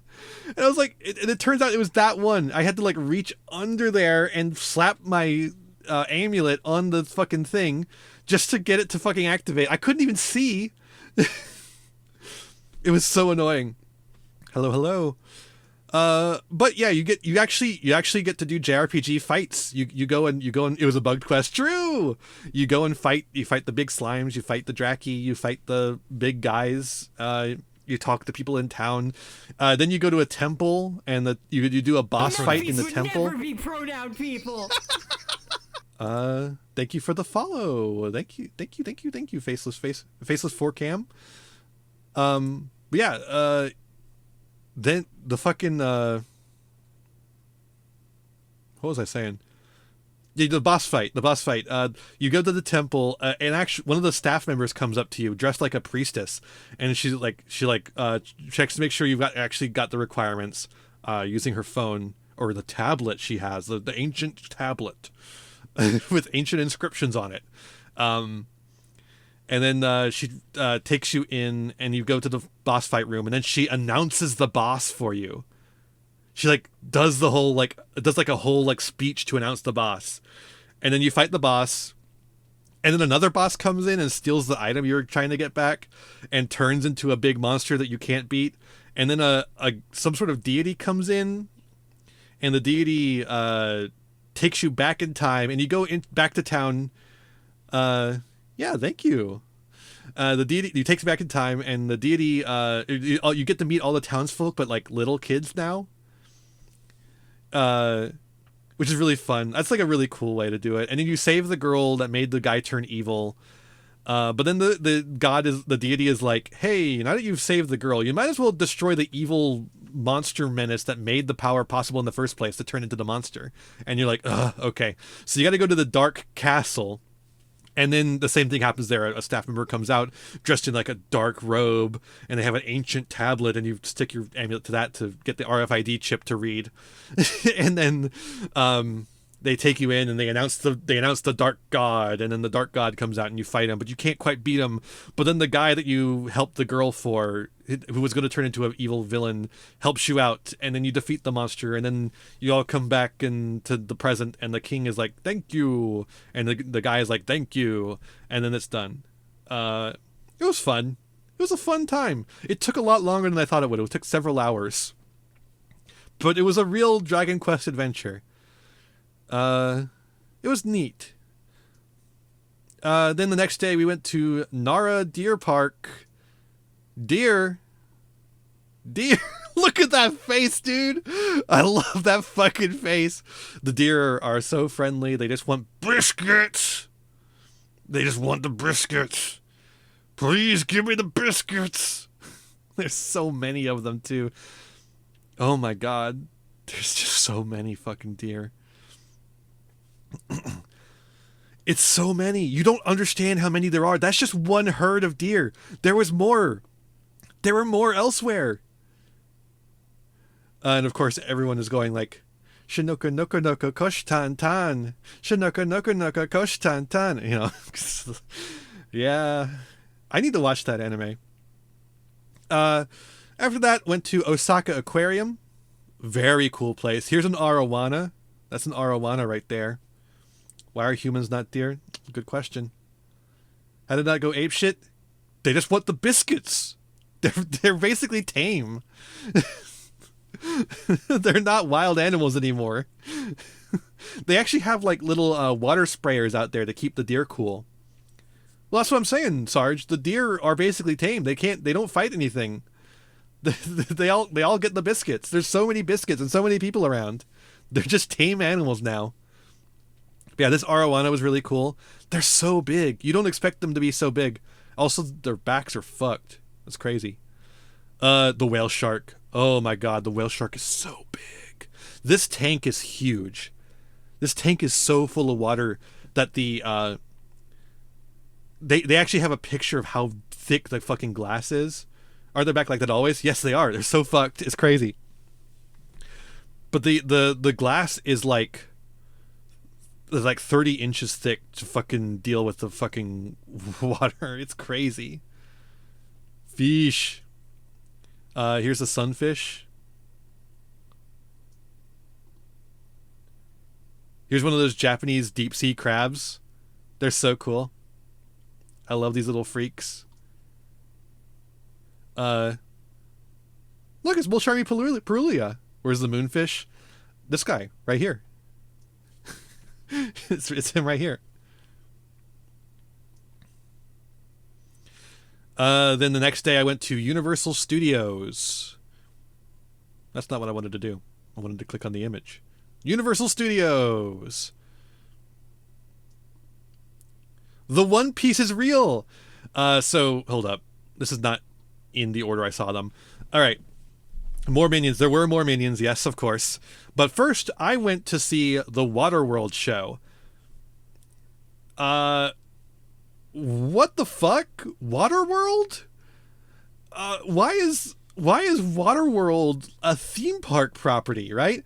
So who all in chat knows about Waterworld? 2024 still? They still have it, yeah.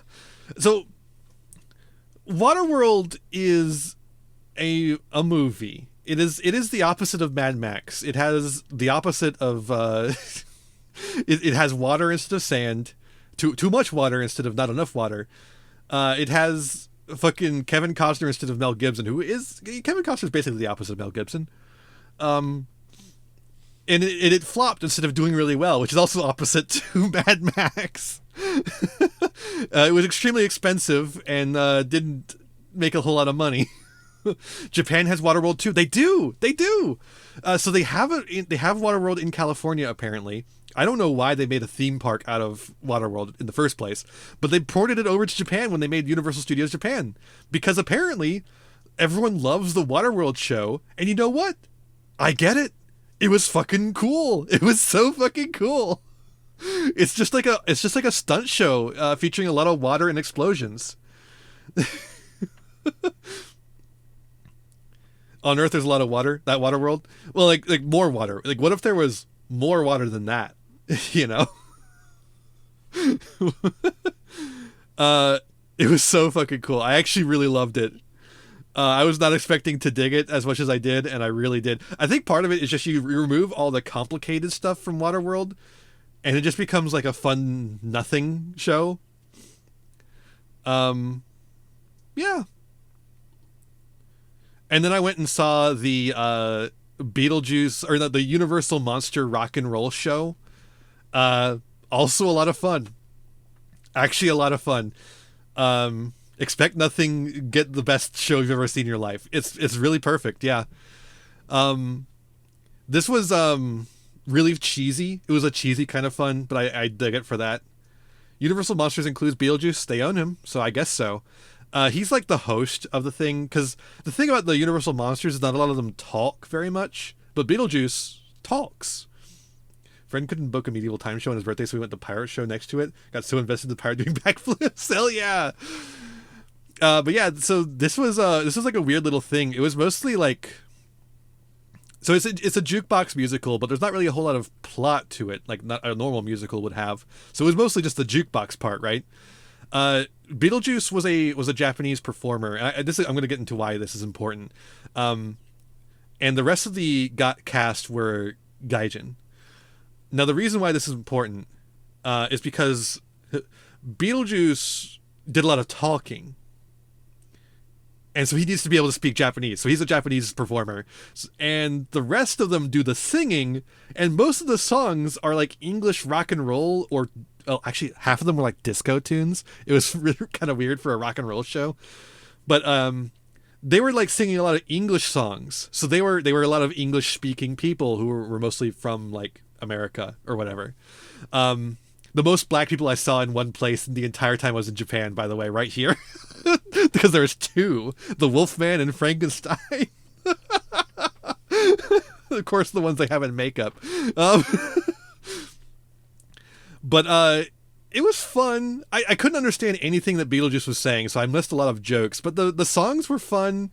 It was fun to see fucking gay ass Frankenstein, or not Frankenstein. Sorry, gay ass Dracula. Motherfucker saying "It's raining men." It was great. Frankenstein played smooth, and he fucking blew the house down. He was really good. Should just hired Michael Keaton to do the talking, learning English to Beetlejuice. Nah, they're playing for a Japanese audience. They want a Japanese guy up there saying stuff in Japanese. They don't care about any gaijin that come to Universal Studios. Now you might be wondering, okay, so we got Beetlejuice, we got Dracula, we got Frankenstein, we got the Wolfman, we got Buraido. They just call her Bride. They don't call her Frankenstein's bride. But who the fuck are these two, right? Gay Dracula as opposed to, well, you know, they made him fruitier, is what I'm saying. This is hip and this is hop. They're like Beetlejuice's backup dancers, I guess, but they also have their own songs. I don't know. It was weird. I didn't quite get it. But Beetlejuice does sing YMCA at one point, and that was pretty good. No, not Buraido, Buraido. There's a little different. It's a little different. Oh, also fucking Frankenstein's bride saying I will survive at Beetlejuice? What the fuck history does the bride of Frankenstein and Beetlejuice have? Why do they have history like that? And then, of course, to end the night, we went to the One Piece show, which is also on the Waterworld set. The One Piece show, you're not allowed to take pictures at until the very end.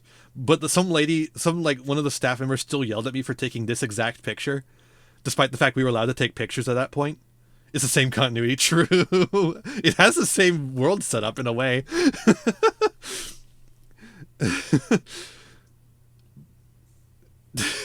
Waterworld set carrying Universal Studios. It's true. If you don't want to do roller coasters like me because you have a fear of heights, the Waterworld set is the place you're going to be spending most of your time. Should have done Beetlejuice on a boat. I really want to see that now. This show was a lot harder to follow, mainly because I don't know One Piece very well. I just know what's in the live action show because that's the only one I've watched.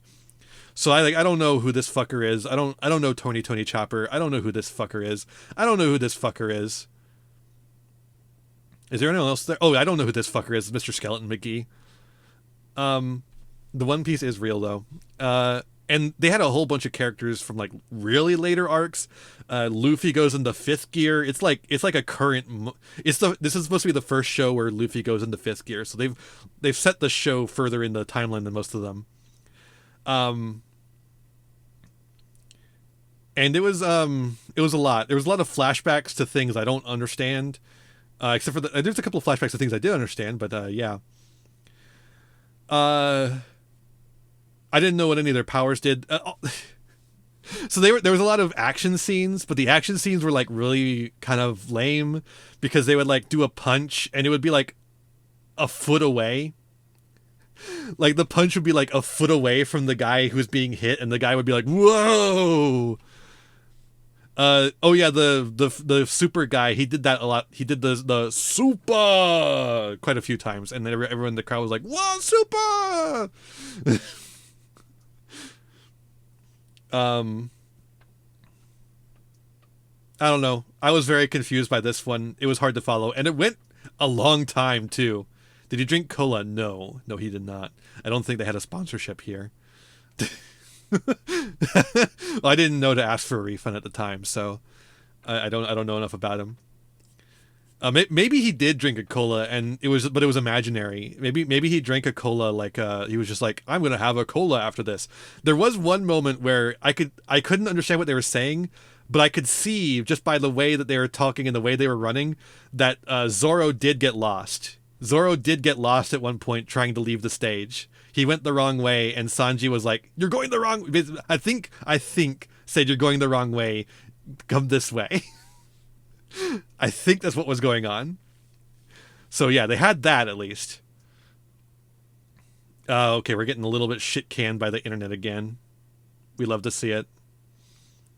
But yeah, this one was a little bit more confusing for me, but it happened. It was fun.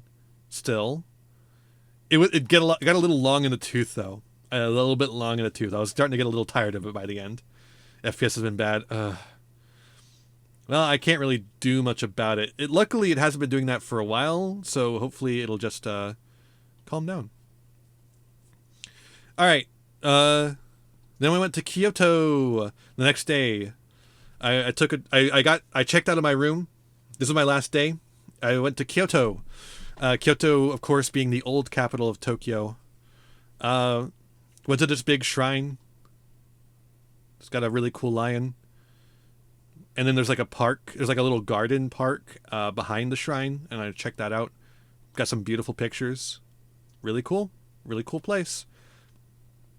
And then I went to a Frieren exhibition. This was like a special thing they were doing while I was there. It was just like the 7th floor of some department building was set up as a big Frieren exhibition, and it cost like 2,000 yen to get in. It's like something like $17. They had the recreation of the statue of Himmel. Really cool. The Fern was there. And they had this scene recreated as a statue, which is really cool. They also had recreations of the staves of Frieren Fern, and then the Stern's axe that you could pose with in pictures. Obviously, I don't do pictures of myself on Twitter, but I did take pictures with those. It was really cool. They also had a mimic. They had a prop mimic that you could take pictures in as if you were trapped in the mimic, like Frieren. Really cool. Took pictures in that as well. It was a neat little place, and then it had a store that you could buy a bunch of shit in. Really cool. I got a bunch of Frieren merchandise. And then finally, the Yu-Gi-Oh! Finally, the Yu-Gi-Oh! Okay, and then I went to I got orange juice that just had like way too much pulp in it for some reason. It was nasty. But yeah, I was back in Tokyo. This time I was more in the center of Tokyo. I was near Chuo, very close to Akihabara. There was literally one train station away from Akihabara. So I spent a lot of time in Akihabara in the second part of the trip. I found a lot more joy in Tokyo than I did the first time I was there, but I still think I like Osaka a bit more. But yeah, the weird thing about being so close to Akihabara is that there's nothing near you. If you're like close enough to Akihabara, but not close enough to like walk to Akihabara, there's just like nothing around you. Like, there's like a couple restaurants here and there, but it was kind of barren as far as like places to go, places to eat. But yeah, then I went to Akihabara. A happening city. It's actually not as touristy as you would expect, I think. But there are maids like every. I found a Lego store or Lego store area. But there are like maids every 5 feet, wanting you to go to their maid cafe.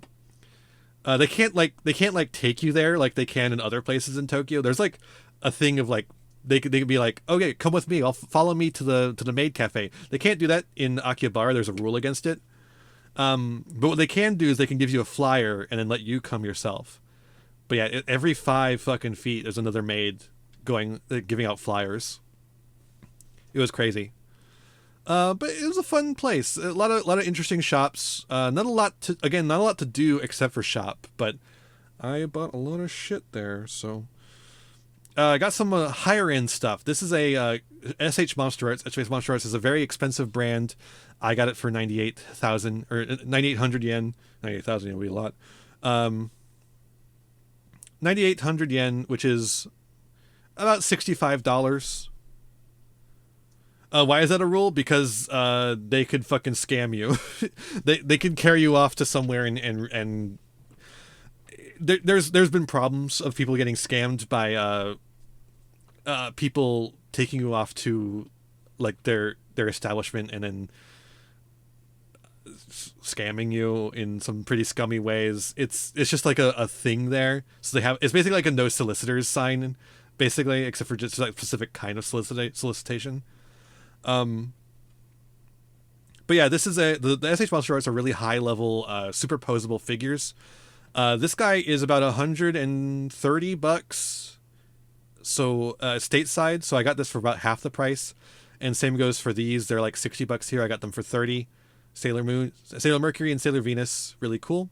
I ended up getting more of these later from a thrift store in Ikebukuro, which is a city in Tokyo. I say here with Oh Man, the Thunder is going crazy tonight. I got rained on that night trying to get home from Akihabara. um, but yeah, I ended up getting the Godzilla 1991 as well, which I also got for about half the price. And I got Mechagodzilla 1974, which here in America is like $360. And there I got it for like 140 because I got it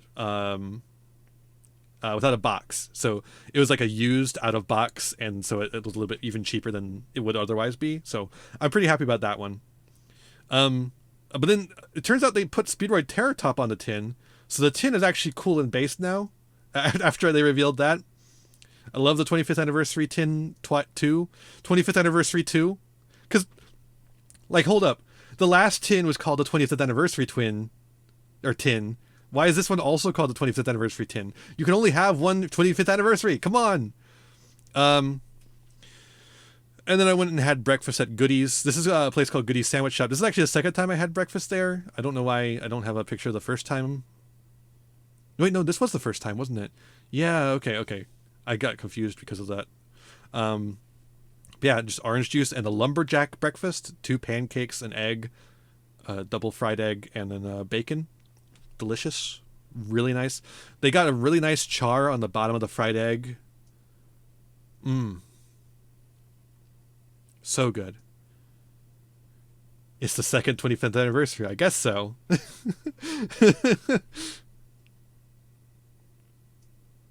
Oh, that's true. The 20th anniversary twin would be so funny. Oh my god. But yeah, I had pancakes for breakfast, and then decided I needed pancakes for dinner too. So I got some souffle pancakes. These are what's called souffle pancakes. They're much thicker, but they're much fluffier than the pancakes we have here. They're fucking divine. I love them so much. But I also got some chicken and French fries to go along with it.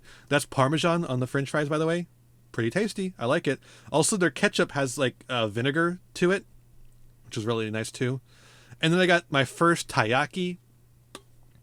I wish I'd been having these things the entire time I was there. It's filled with custard. It's a little like pastry filled with custard. They're so fucking tasty, dude.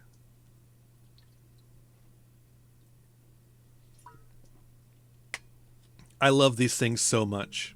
I could eat 1,000,000 of these forever. All right, and then I go to a shop called Sushiro.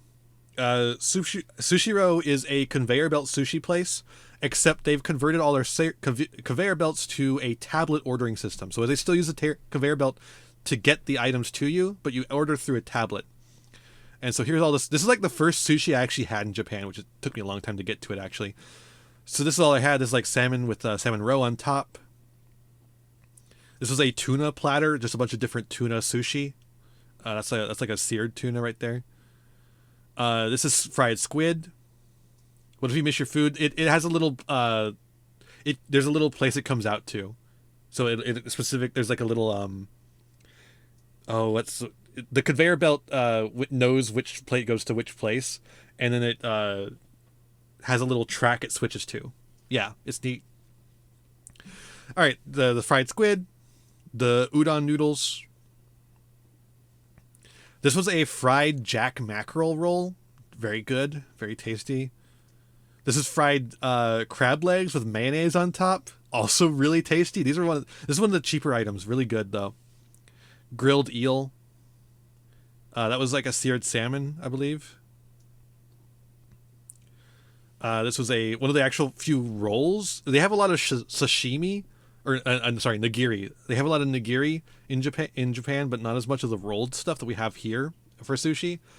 We kind of focus on the rolls. But yeah, this was a pretty good one.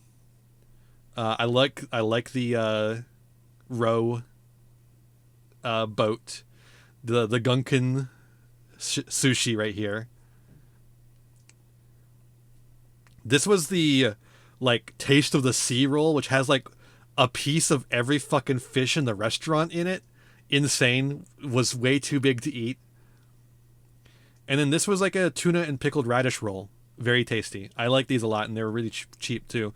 So I actually ended up going back to Sushiro the next night, and because this ended up costing $25, so I got a bit of a cheaper option, and it was a lot of this guy and a lot of this guy and some other stuff. I still ate plenty. It's just I ate cheaper that time. Did you Ixies any of the sous ships? I got close to it. Did get my shari. And then I just kept releasing cards while I was gone, dude. It was unfair. So yeah, here's when I went to this was a huge trip when I was this was one of my trips in Tokyo, but I went to Ikebukuro where I found this cool little park that had a music symbol, a triple clef. And this is where I found that shop, that really cool thrift store that was just like entirely statues, and they had them for really good prices. Got a lot of stuff there. I got a Frieren statue that's right here, a Fern statue that's right here, and a Marseille statue. She's really cute. Love them.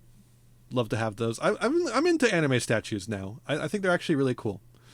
And then I went to the Tokyo Godzilla store in Shinjuku. So I went back to Shinjuku after Ikebukuro. And the Tokyo Godzilla store had even more stuff I hadn't seen yet. And then I went to the Nintendo store in Shibuya. And then I went to the Pokemon Center in Shibuya, which is right next to the Nintendo store. This was a very long trip. It took me all day. Ikebukuro is pretty far from my hotel. And then it's just a short train ride down to Shinjuku, not too bad. But then the train ride from Shinjuku to Shibuya was a lot. And then I just took a train ride back to my hotel. But man, that was a lot. Breakfast the next day, I went back to the French Toast Factory, which is where I got those souffle pancakes, and this is called the Sisters plate. The Sisters being the French toast and the souffle pancakes. And you know what? The French toast is fucking bomb too. It's like so gooey in the center. They must be soaking it overnight because it was oh, it was so nice. Yeah, if I lived in Japan, I'd have a lot more of those fucking statues. They're so cheap over there. And then the next day, I also took a lot of trips around Tokyo. I went to this place called the Japanese Sword Museum. Now, when you think of a sword museum, have a nice night, faceless for Cam. When you think about a sword museum, I think you usually think of like, oh, there's gonna be like historic swords. Maybe they'll have one from Oda Nobunaga himself. No, this is a contemporary sword museum. These are all swords that have been made like recently. Every single sword here won an award for the craftsmanship put into it, like in the most recent award ceremony for that. So like half the swords in there were actually like awarded for doing a good polish on the sword. You polished the sword so good you won an award for it. Now we put it in the museum for people to look at how well you polished the sword. I didn't quite get it. I didn't think it was a particularly interesting museum. It was an art museum instead of a history museum, which was part of the problem. And I was expecting a history museum, not an art museum. You know, it just is what it is. Then I went to the National Museum, which has the Dogu. It's like the most famous Dogu out there, and it's there.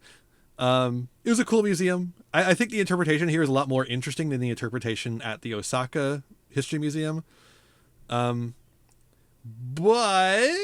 it is also the National Museum, so therefore it also props up some interesting things. There was a section on artifacts from Hokkaido that did not mention the Ainu by name at all, and I thought that was a little shitty. Then I went to Toho Studios. I saw that mural in person. I took that picture. It's so big. You don't understand how big that mural is. Unfortunately, that's all you can really do in Toho Studios. They don't have tours or anything.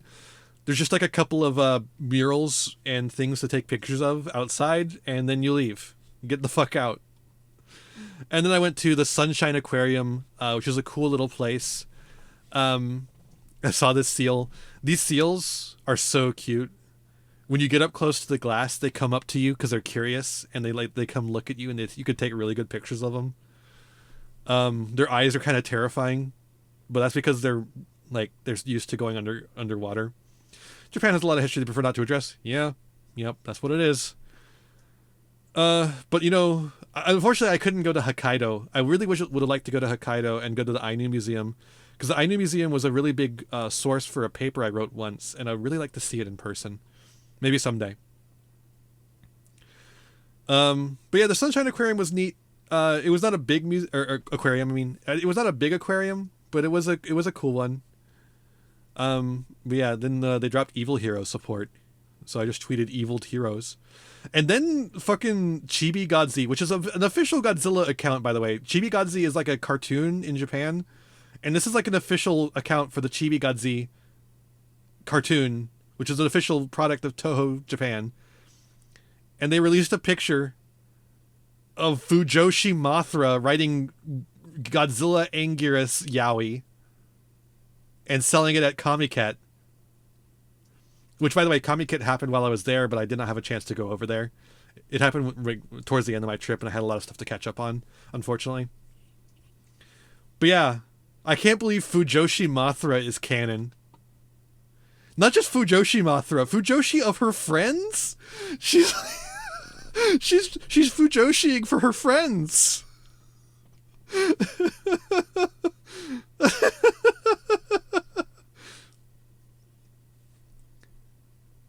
And she's like, that's not what Chibi Godzi looks like. Chibi Godzi looks like that.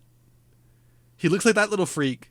So they think she's made like sexy man versions of her friends to Fujoshi over. Okay, and then I went to Mothra's getting booted from the group Discord. Then I went to Ueno Zoo. Ueno Zoo has pandas. That's like their claim to fame. They have like the famous panda Xiao Xiao. This is Xiao Xiao. This is Xiao Xiao right here. He's eating bamboo. That's what they do. I don't know if you know this. Pandas, they like to eat bamboo. They also have a shoe bill. These freaks are so fucking funny. Unfortunately, I didn't get to hear him make his call. He didn't do it while I was there. But I did see him stalk his prey, and that was terrifying. These things are... He fucking spread out his wings, and he fucking attacked the water, and there's a clack when his beak hits the rocks. It's like, what the fuck, dude?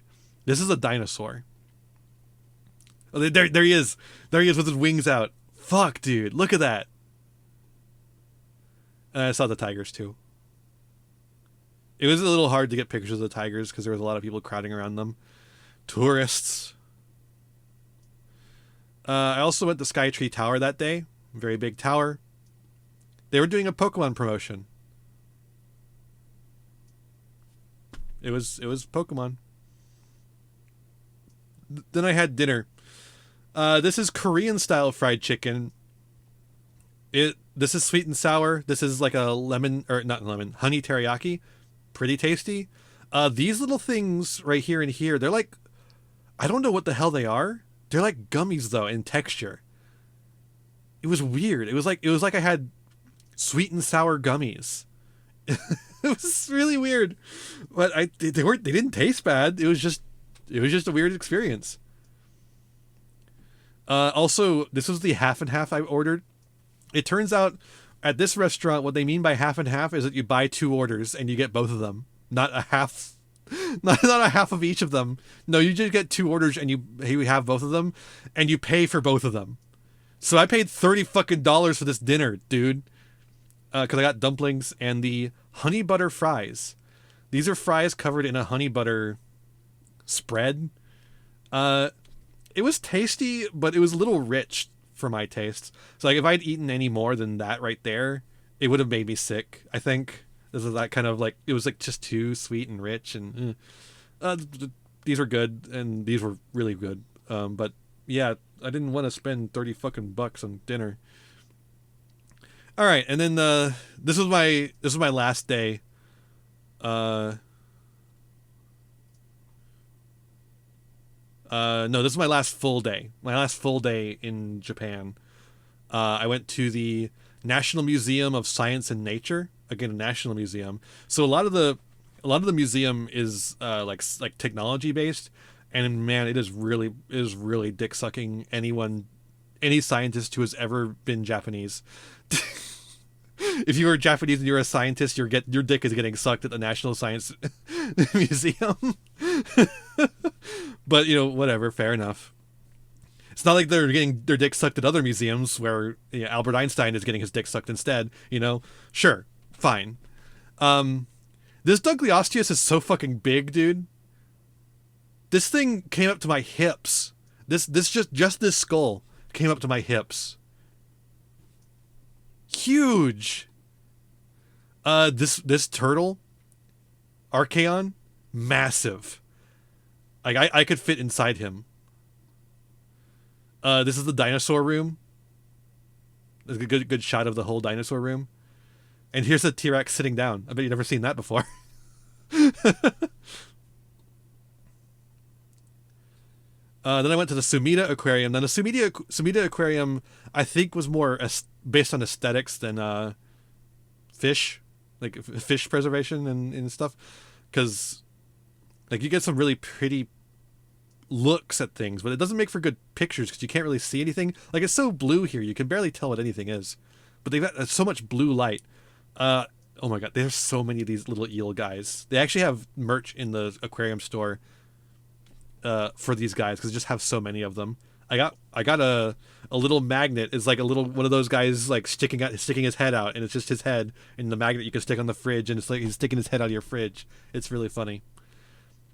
And this penguin was pretty chill. He just came right up and was like, "I know what you are." I got a lot of animals going, "I know what you are" at me while I was in Japan. It was not cool.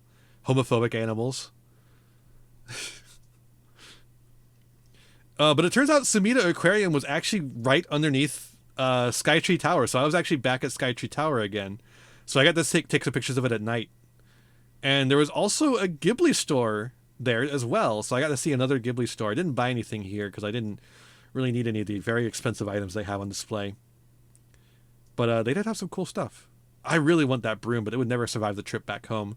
The Kiki's Delivery Service broom? Fuck yeah, dude. And then I ended my last night in Japan with Katsudan. Literally playing SMT4. Katsudan is pork katsu, so which is fried pork cutlet over rice with like a little bit of veg and a little bit of egg, as you can see. It was so fucking good.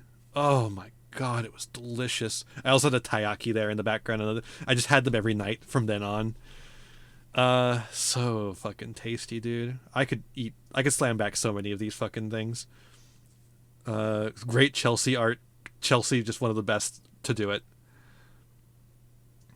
And then I was already back in the United States. I posted what I did on my last day. Tokyo Skytree is really tall. Yes, it is. So yeah, I visited the Imperial Palace. Here's the big moat in front of the Imperial Palace. Here's one of the turrets they had. They had a museum of the Emperor's collection, is what they called it, which is just like a bunch of art about animals for some reason. I don't know. Here's another shot of that moat. Because there wasn't a whole lot of interesting stuff to take pictures of at the Imperial Palace. Because you aren't actually allowed to see the interesting stuff because the Emperor fucking lives there. Here was my last breakfast in Tokyo. The fries were an appetizer to get me through the day because I had took 2 hours to ship everything because I could not fit everything in my suitcases or my sister's suitcases. We couldn't fit everything because she'd been living there for a year, so she had a bunch of stuff. I had a bunch of stuff from buying too much crap, so we had to ship a bunch of stuff home and check out of the hotel. So it took like 2 hours to get all that done, and so I had a little bit of fry because these fucking souffle pancakes take 20 minutes to cook because they're souffle. So I had some French fries to appease my appetite while I waited for this to come out. But perfect way to end my trip to Japan right there. And then I went to Tokyo Tower, which it's just so cool. You get to see there's a shrine right next to Tokyo Tower, so you get to see the literal distinction between the tower and the shrine right next to it. Emperor has a lot of stuff that ordinary people are not even allowed to look at. Yeah, he's still got a lot of shit. It's crazy we didn't take all his shit from him. There's this little shrine here. Tokyo Tower is really imposing. It's still really tall. And then I got one of the crepes. This is actually my first crepe in Japan. Japanese crepes are slightly different. They make them like an ice cream cone, basically, and then they fill them with stuff.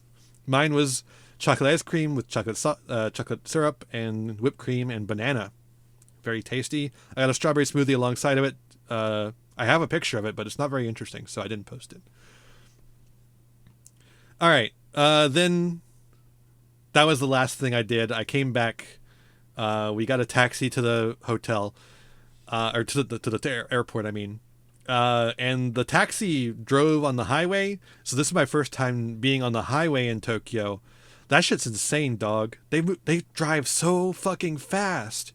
They drive so fucking fast on this little tiny highway with so many twists and turns, and you just gotta know when all of them are coming. It was scary. Like, genuinely, it was scary. But you get to see a lot of cool sights along the way. All right.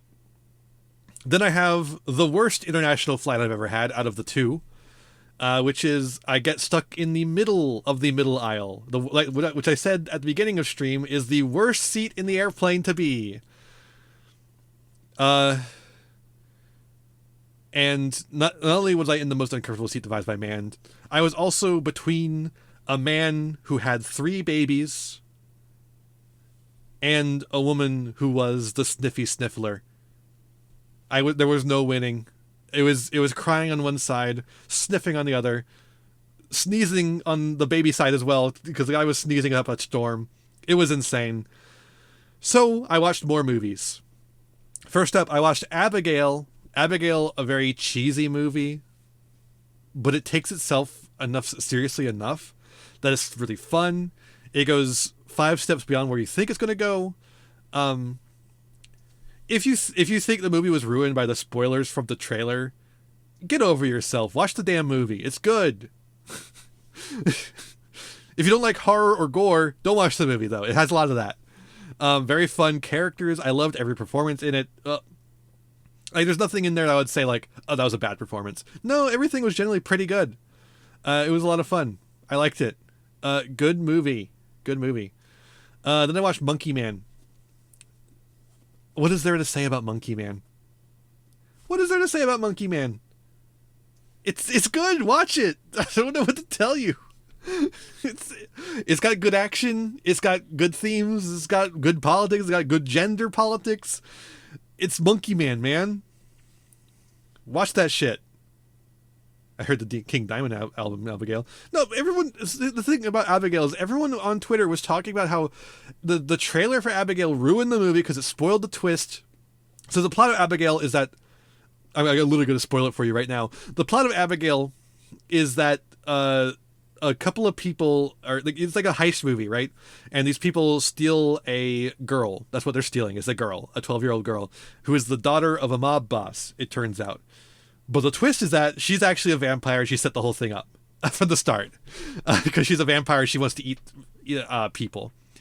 And that's the twist. They reveal that in the trailer. And I'm like, the movie is not ruined by that reveal. That makes the movie. That's what makes the movie, dude. If it's just a fucking, if they don't reveal that twist, there's no reason to fucking watch the movie. Right? Am I wrong? Like, am I going fucking insane here? Why would you watch the movie Abigail if it's not about a fucking vampire? If it's just a boring heist movie about where they take a girl? And also, the reveal happens like maybe 20 minutes into the movie. It's not spoilers. It's not spoilers. It's not even spoilers, and even if it was, who fucking cares? Good art cannot be spoiled. Anyways, Snowpiercer. Here's the weird thing.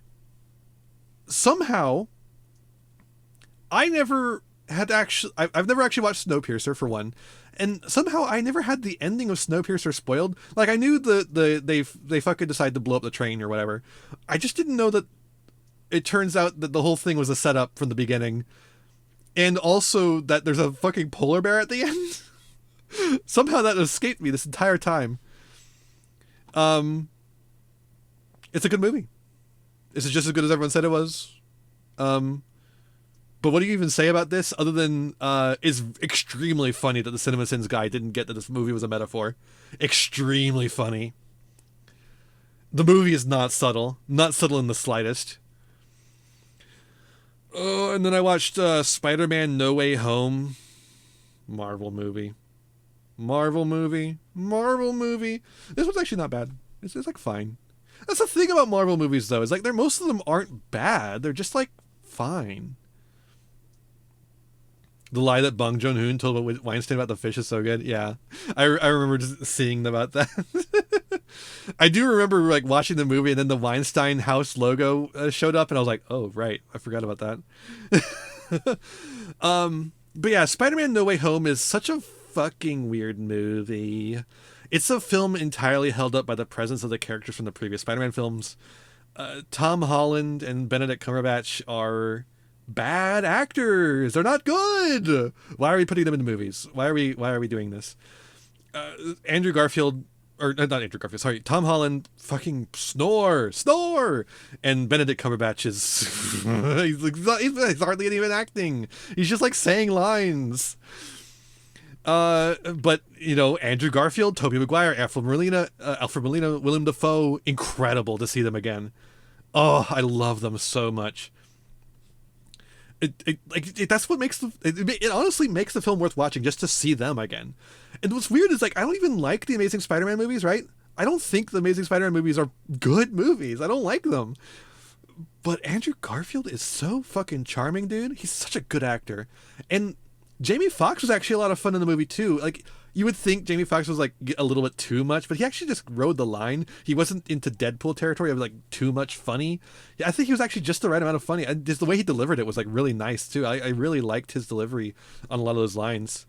Made Electro significantly more watchable. But if this movie had just been like Andrew Garfield and Tobey Maguire fighting their baddies and like concluding their movie series instead of involving the MCU at all, I feel like it would have been like 10 times better. The fact that Tobey Maguire is just like sleepwalking through the entire movie and still acting circles around Tom Holland is like shocking to me. It is shocking to me.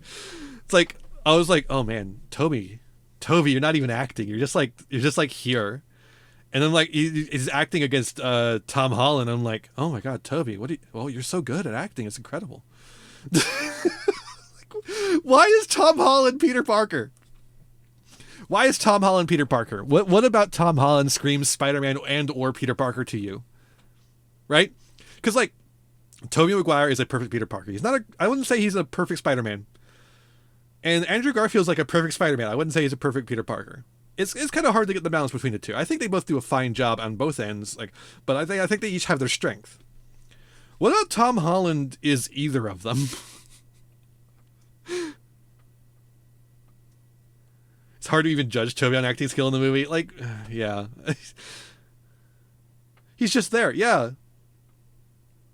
Tobey Maguire feels like Peter Parker. He doesn't need to act. That's exactly what it is. That's why he's acting circles around Tom Holland. It's just that he is Peter Parker.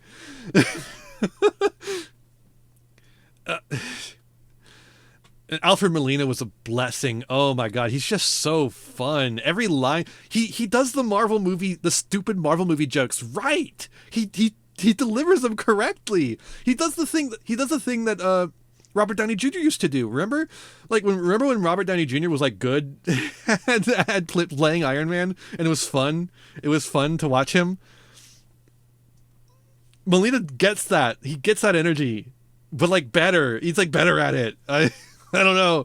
And Willem Dafoe is a delight. I love his Green Goblin performance. My dad hates it, but I love it. I adore his Green Goblin performance. Why'd they have him break the mask, though? What is with the MCU movies and their obsession with taking the masks off of characters? It is so annoying. Just put him in the damn mask. I know he actually is funny because he actually looks more accurate to the comics a little bit when he's wearing the fucking purple hood and all. But he's not the comic version of the character. He's the Tobey Maguire Spider-Man version of the character. Make him put on the mask. I just love it, dude. Spider-Man. We'll meet again, Spider-Man! You know, I'm something of a scientist myself. It's weird to think there's a time when the MCU tried consistently. Yeah. Ugh. Very funny that the start of this movie is just like Spider-Man and Doctor Strange fighting over a box, and it just takes forever to get, and it takes forever to get to anything interesting. I guess like the only returning cast that was like, I guess Sandman didn't make a huge impression on me, but he comes from the bad Spider-Man movie, right? That was not a good movie either. That was not a good one. And then the Lizard also was pretty boring, but also I didn't like that movie anyways. So yeah, it turns out the worst performances were the ones from the worst movies. Crazy that works. I thought Sandman added an interesting twist to the story, though, as far as like he just wants to get home, right? And actually gives him full closure, yeah. Seeing some more of Daredevil for 5 seconds, yeah, that was kind of fun. I liked that Daredevil show for a while until it got bad. It was good until it got bad. Yeah, I think that's basically everything about the fucking Marvel movie. Can you imagine if they made good Marvel movies again? That'd be crazy. I can't wait for Doctor Doom to make stupid quips because he's fucking Robert Downey Jr. now. I would agree with that. Spider-Man 3 is not the worst out there for sure. Oh, right, the fucking end credit scene. I wanted to say something about this. So I never actually watched the Venom movies. Never watched them. Didn't feel the need. And so they have a cameo by what's his face? Tom Hardy, who plays Eddie Brock, and I assume it's Eddie Brock, right?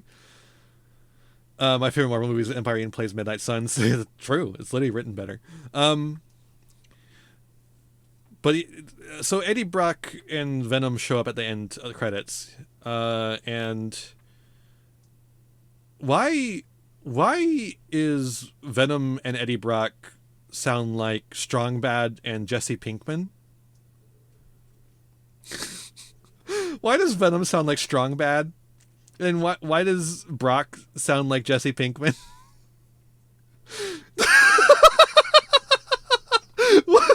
That's what I heard. Literally, it was like,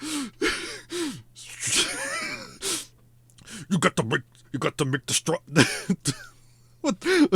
I'm gonna check my emails. Got to check my emails. You draw an S and you draw a different S. You put some muscles on. You make Trogdor, the Burninator. That's what Venom sounds like. That's what Venom sounds like.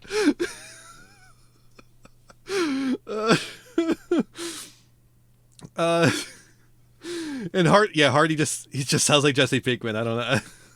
I don't know what to say. But yeah, then I watched Kung Fu Hustle. For some reason I never sat down and watched Kung Fu Hustle. It's a cult classic. But the humor is actually really fun. It's like really fresh, especially after watching a Marvel movie. Goddamn. And the action is good. It doesn't slack at all. Both work in tandem perfectly. It's a fun time. Definitely suggest it. Definitely recommend. Good time. All right. Anything else? Oh yeah. Then I had my first Welcome Back to 3AM when I was back. Yeah. I think that's about it. So that's my Japan trip. A fun time. I had a lot of good times over there. Sideways gutter fight scene. Yeah. The fact that there's just so many fucking kung fu masters all over the place. Oh yeah, the music fight, the fucking that instrument. I don't know the name of the instrument. It's not a mandolin. Mandolin's a very different instrument. Oh yeah, there was one time I was going through a couple thrift stores and I found that camera I was looking for, the Sony A5-100, and yeah, it's just like I wanted that DSLR so I could do card openings better. I actually show the hands and stuff. But unfortunately, it just didn't work out because like first, it was like a comedy of errors. Like they get it out. I have to be like, oh, that one, point at it, because I can't speak Japanese. And they pull it out, and then they're like, okay, look at it. And they're like, wait, it doesn't have a lens. So you're going to need to pick out a lens. I was like, okay, how much more is that? And then I find the lens, and it's the lens that's supposed to come with the camera when you buy it, because this is a thrift store. They separated it out and sold them separately. So I get that lens, and I'm like, okay, that lens brings the cost up almost to the price I could get it in England, or not in England, in America, in English is what I was trying to say, in America. But whatever. It's still cheaper because it's tax-free and there's no shipping, right? And it's still a little bit cheaper anyways. So I'll just get it here. And then they're like, okay, so you could try it out. Oh, but the battery's dead. We'll have to charge the battery. Like, could you wait 10 minutes? I was like, okay. So I wander around the store for 10 minutes. And then I come back, and then we start testing it, and it's all in Japanese. And I'm like, okay, yeah, that makes sense. It's a Japanese camera. It's going to be all in Japanese. How do I change it? And I fiddle with it for a bit, look through the settings. I can't find it. I just figure it's a language issue. So I show it to the guy, and I'm like, hey, can you? The camera seems fine. The picture quality seems fine. I can't figure out the language. And he says, oh, language, because he didn't understand the rest of what I said. And he's like, okay, language. I could try and figure that out. He has to look it up, and he figures out that you cannot change the language. So I was like, no. So I was just like, no, I can't do it. I can't. Even if it's cheaper, the ease of use that comes with it being in the right language is worth it to me to get it in America. But yeah, I've got a ton of cards. I wish I could do like opening reactions. But if I got in that DSLR, that's why I wanted it, so I could get that DSLR so I could show you all the stuff I got. I got a lot of T-shirts, really cool T-shirts, graphic tees, from like the zoos. I got like a cool Shoebill shirt, really fucking cool. I got a Palace Cat shirt because the Palace Cats they're incredible. They have such funny faces. They're so grumpy. I got a lot of Godzilla shirts. I got a lot of Pokemon shirts. Got a lot of Pokemon cards. Got a lot of Yu-Gi-Oh cards. Got a lot of Rush Duel cards. So many Rush Duel cards. I basically got every shiny Rush Duel card they had in that one shop I went to. Palace, yeah, Pallas, yeah. I got a lot of statues. I got a lot of little things, little statues, little trinkets and stuff. That were like, it's like 800 yen. Sure, yeah, I got you. I'll take a Asuka statue for 800. Sure, I'll take a Commander. Oh, what the fuck is her name? The fucking Commander from Evangelion. I'm blanking on it for some reason. 800 yen. Gotcha. It's like about maybe 4 inches to 6 inches tall. It's just like a little thing. And it's like from the same line as the Asuka statue too. They're from the same line together. And a couple of Sailor Moon things that were from some gacha thing. You can find a lot of gacha stuff in thrift stores, just like opened already, so you can see what you're getting. I highly suggest doing that instead of buying the gachas yourself. Yeah. It was, and then you just had a lot of fun eating a lot of good food, a lot of convenience store food too that I didn't take pictures of because why bother? But it's just like good stuff too. It's just like really tasty. Just like I had a lot of fun in absorbing the culture, just like kind of digging what was going on. I talked with the guys at the Osaka Taco Bar, and they had a good time chatting with them as best we could because it was a bit of a language barrier. They didn't speak English perfectly, and I don't speak Japanese at all, so. Yeah, it was a fun time. Interesting thing about Japan is at least in Tokyo and Osaka and a lot of places just outside of those, is set up for tourists, especially English speaking ones. There's everything has fucking English on it. There's English all over the goddamn place, which made it a lot easier to get around and to like do anything. Like if America had as much Japanese on everything as Japan has English, right, the Republicans would have a heart attack. They would have a full-on heart attack. it's really nice being somewhere with so accommodating to you specifically.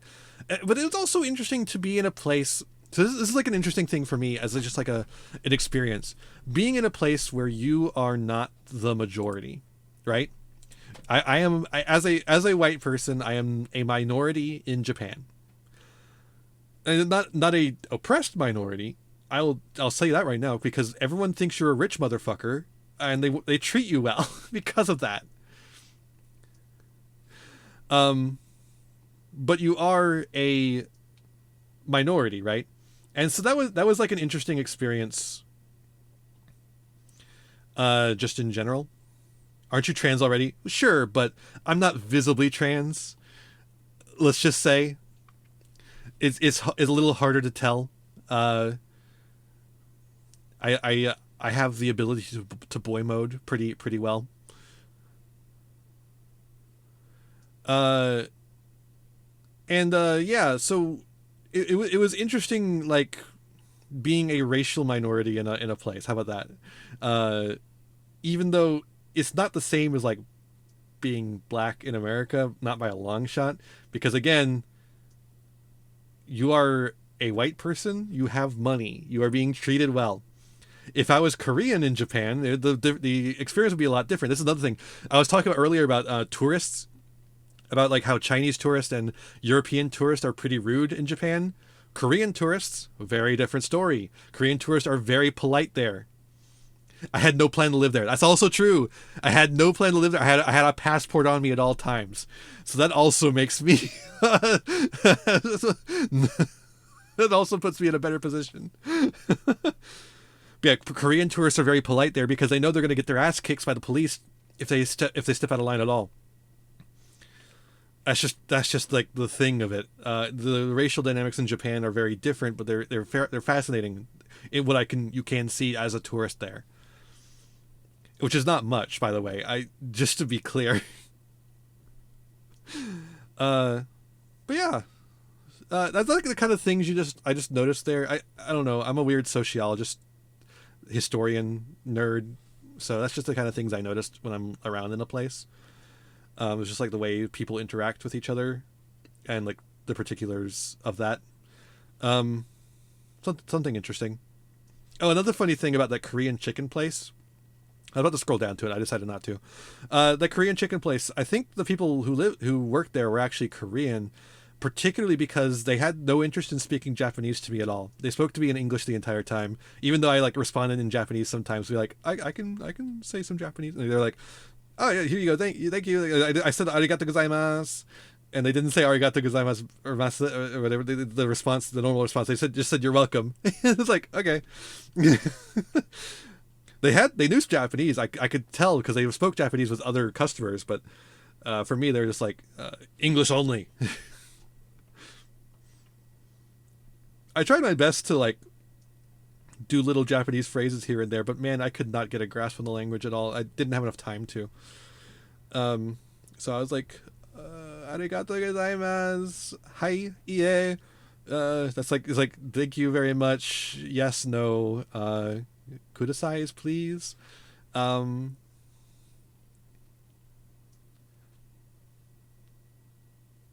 Mizu is water. Ocha is tea. Yeah, like I didn't have a whole lot. Man, also fucking hell, Duolingo fucking lied to me, dude. Duolingo fucking lied to me, which is not surprising at this point considering their use of AI.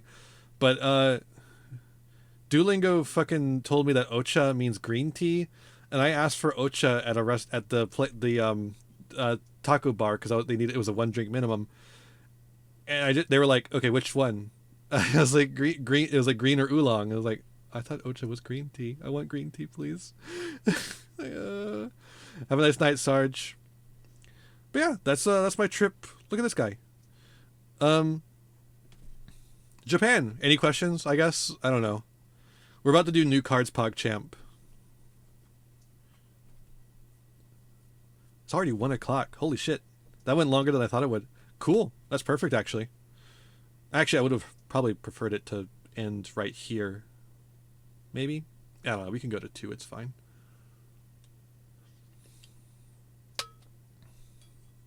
No questions?